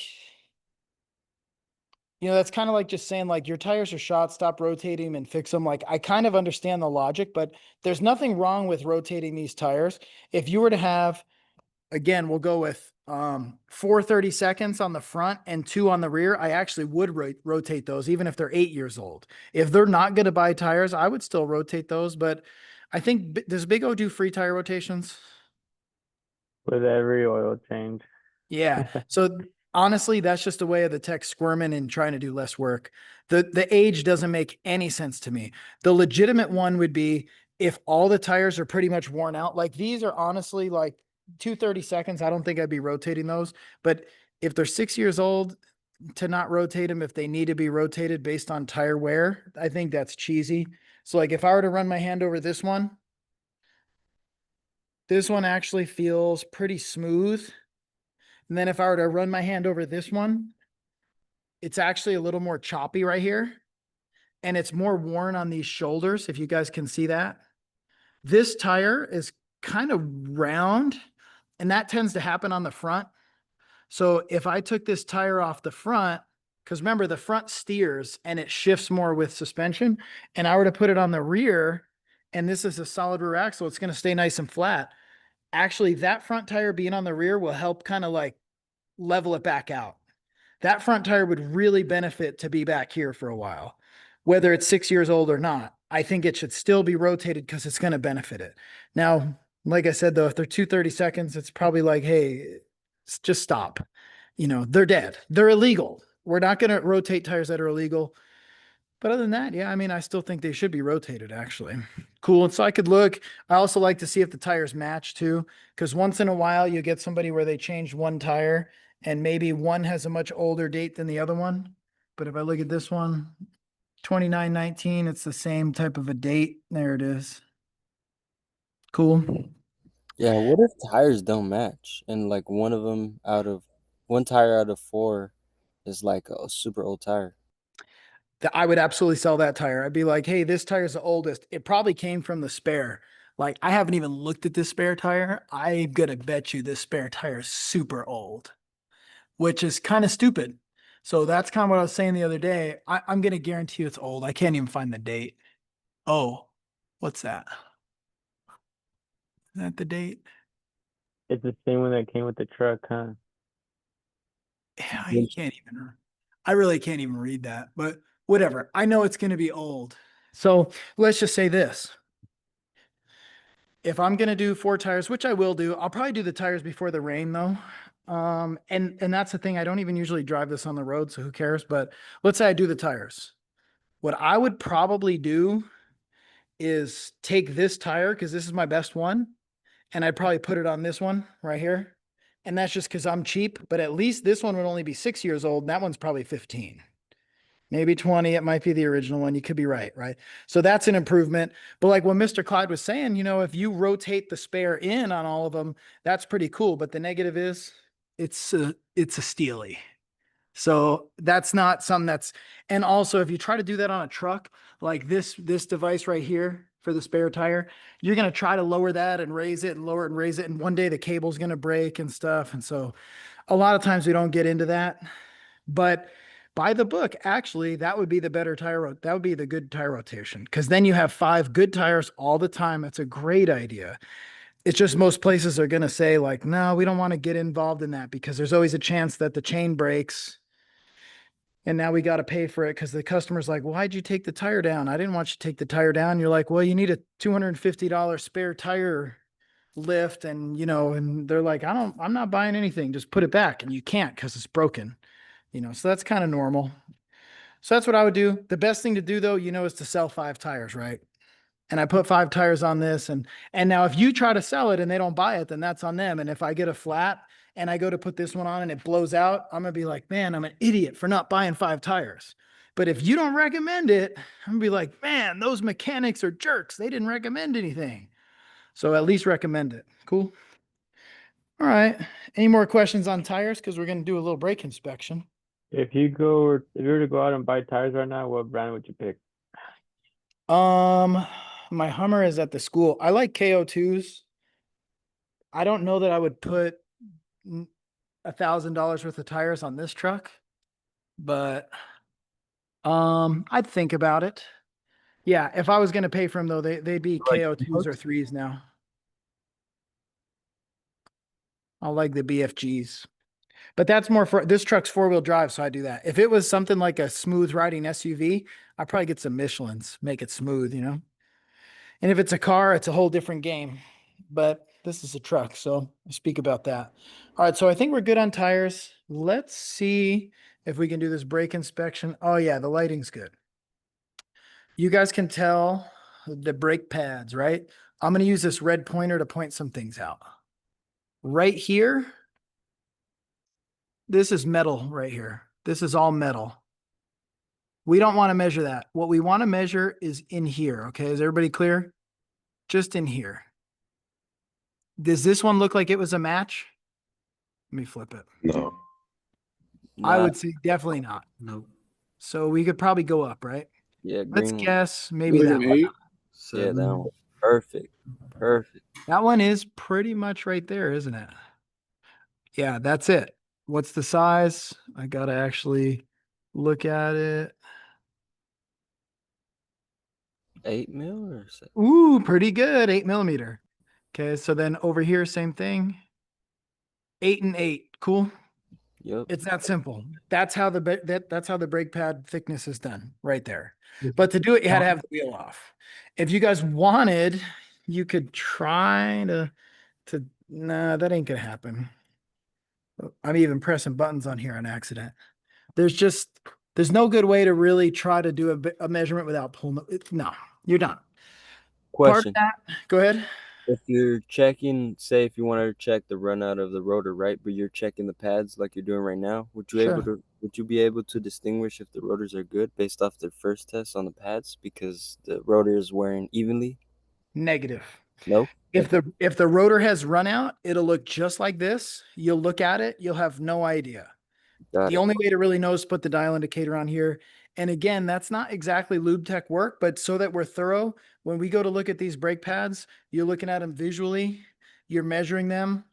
You're looking like, for example, see this clip that clips in place.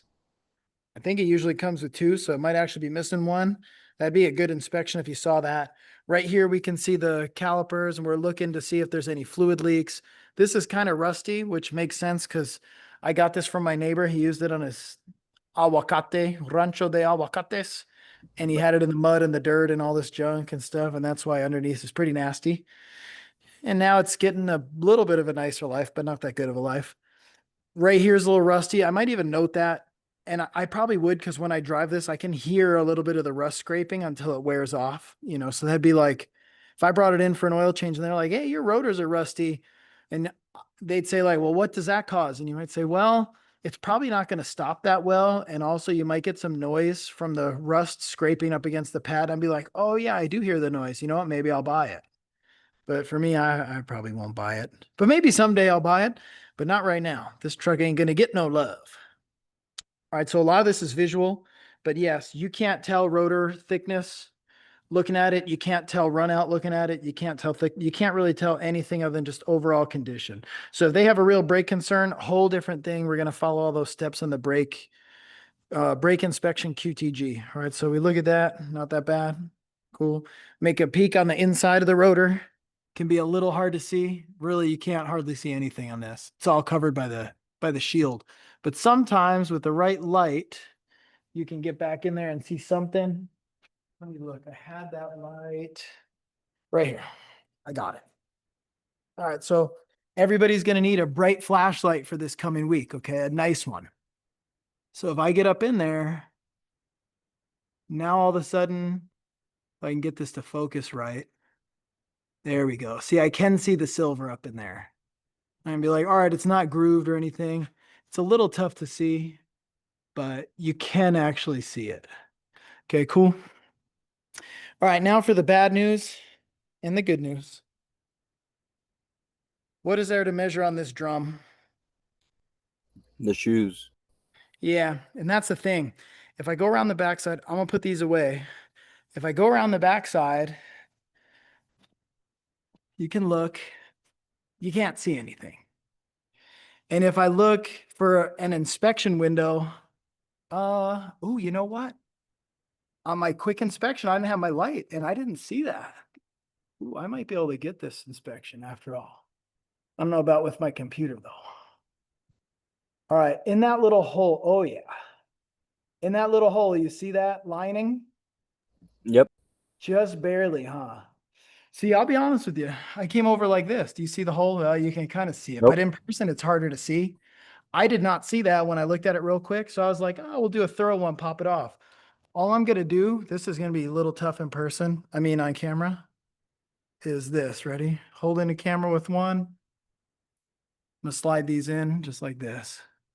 Right. And so this is really going to be too hard to do while you guys are watching, but right, I'm going to slide it in, probably use my light, feel that little lining, take a measurement.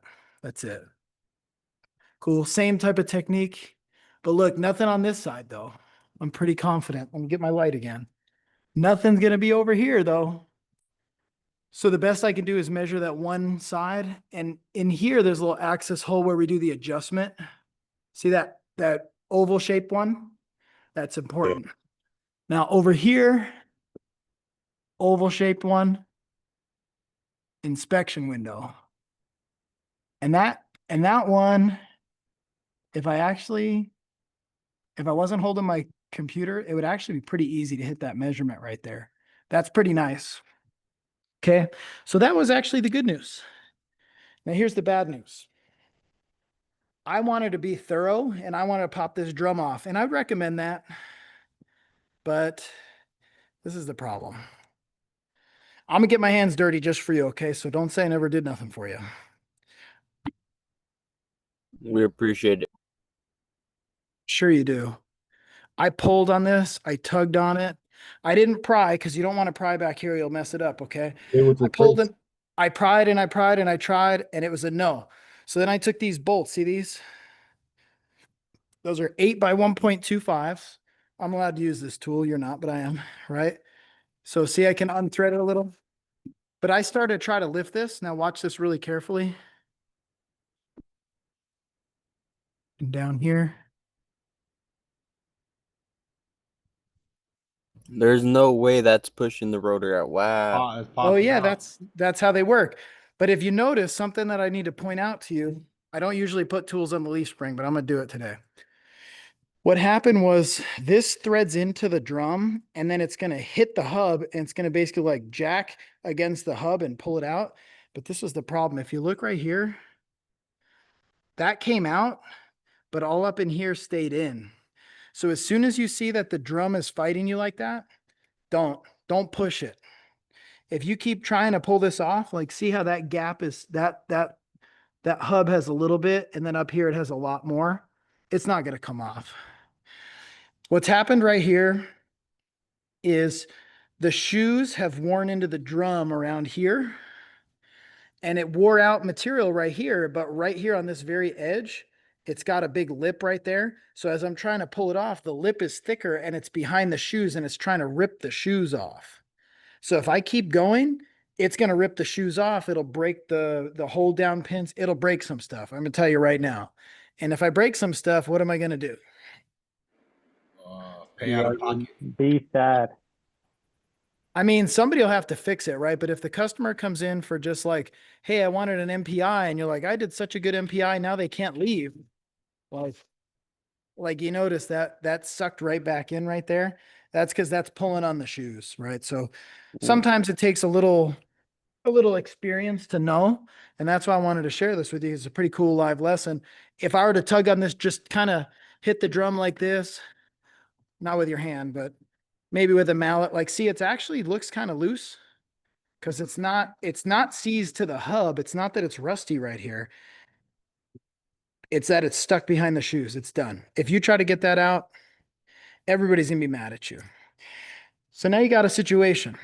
Did I inspect the brakes or not? Yeah.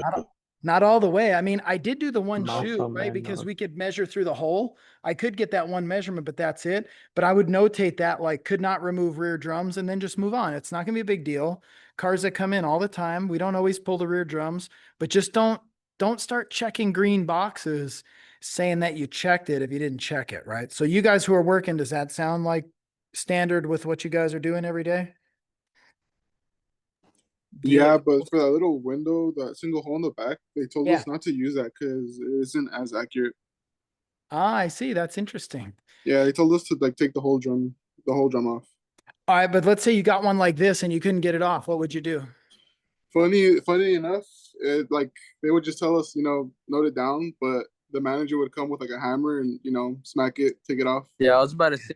Yeah, he's like, you're gonna have to do it one way or the other. So like, I would just hit it with the hammer until it comes off. Yeah, you hit I it with see. the hammer too. It could break loose, and then just wiggle it back and forth, and then pull it out. And that'll happen on some, but I'm gonna bet you every dollar that's in my pocket, if you do that with this one, I guarantee you something's gonna break. So if it's a Corolla that's 2-3 years old, when you're hitting it with the hammer, what you're doing is you're breaking it loose from the hub right here because they do get rusty. But watch, that's all moving. It's not stuck on the hub. I promise you, it's stuck on the shoes. So you guys, if you haven't, have you ever seen anybody pull one of those and have stuff break and then it's got to go to the main shop to actually get fixed before they can leave? You will. Eventually you will, but it's probably not going to be like a 3, 4, 5-year-old. It's going to be some old hoopty, something like this. So especially if it's old and it's been pretty well used, there's a chance that the drums are more worn and they end up with the lip and they're really tough to get off. But don't worry, in your second semester, I'll show you exactly how to get this off, but it involves unadjusting it and getting it off. And I wouldn't do that as an MPI oil change type of thing. Cool. So that's our main couple measurement points. It's really just measuring linings and measuring tread depth. Okay. So if you guys got some questions, now would be a pretty good time. Last one. What one? What you got? What are the odds of us running into that problem with the rear rotor? I think it depends on what you're working on. So like, what are the odds something old like that is coming into the dealer? Like, actually, it'll happen. I'm gonna bet you if this is what you all go into for a living, it'll happen. Everybody who's been in it a while, it might not be something that's every day, but I'm gonna bet you eventually you're gonna see it. So that's why I took the time. I want to make sure you guys understand it. You might not see it quite yet, but eventually you're gonna see a lube tech who hits it with the hammer, and that can kind of break it loose. But then they're gonna try to pull it, and it's not gonna come out, and then they're gonna pry on it, it's not gonna come out, and then they're gonna get the bolts and they're gonna try to pull it out, and then eventually it's gonna get messed up. I've already had it happen in lab no less than 10 times with students who got some hoopty stuff. So it's only a matter of time, I bet you. And if you guys are at work now, ask the lube techs who've been there longer, like, hey, have you ever had a drum that wouldn't come off and you end up messing some stuff up and it's got to get fixed? And I bet you they're going to have some war stories because that is stuff that goes down a lot. Cool. Got it. I think I even took a video of one of the ones that we had to turn down to get off, but I might have to dig through and see if I can find it just for your benefit.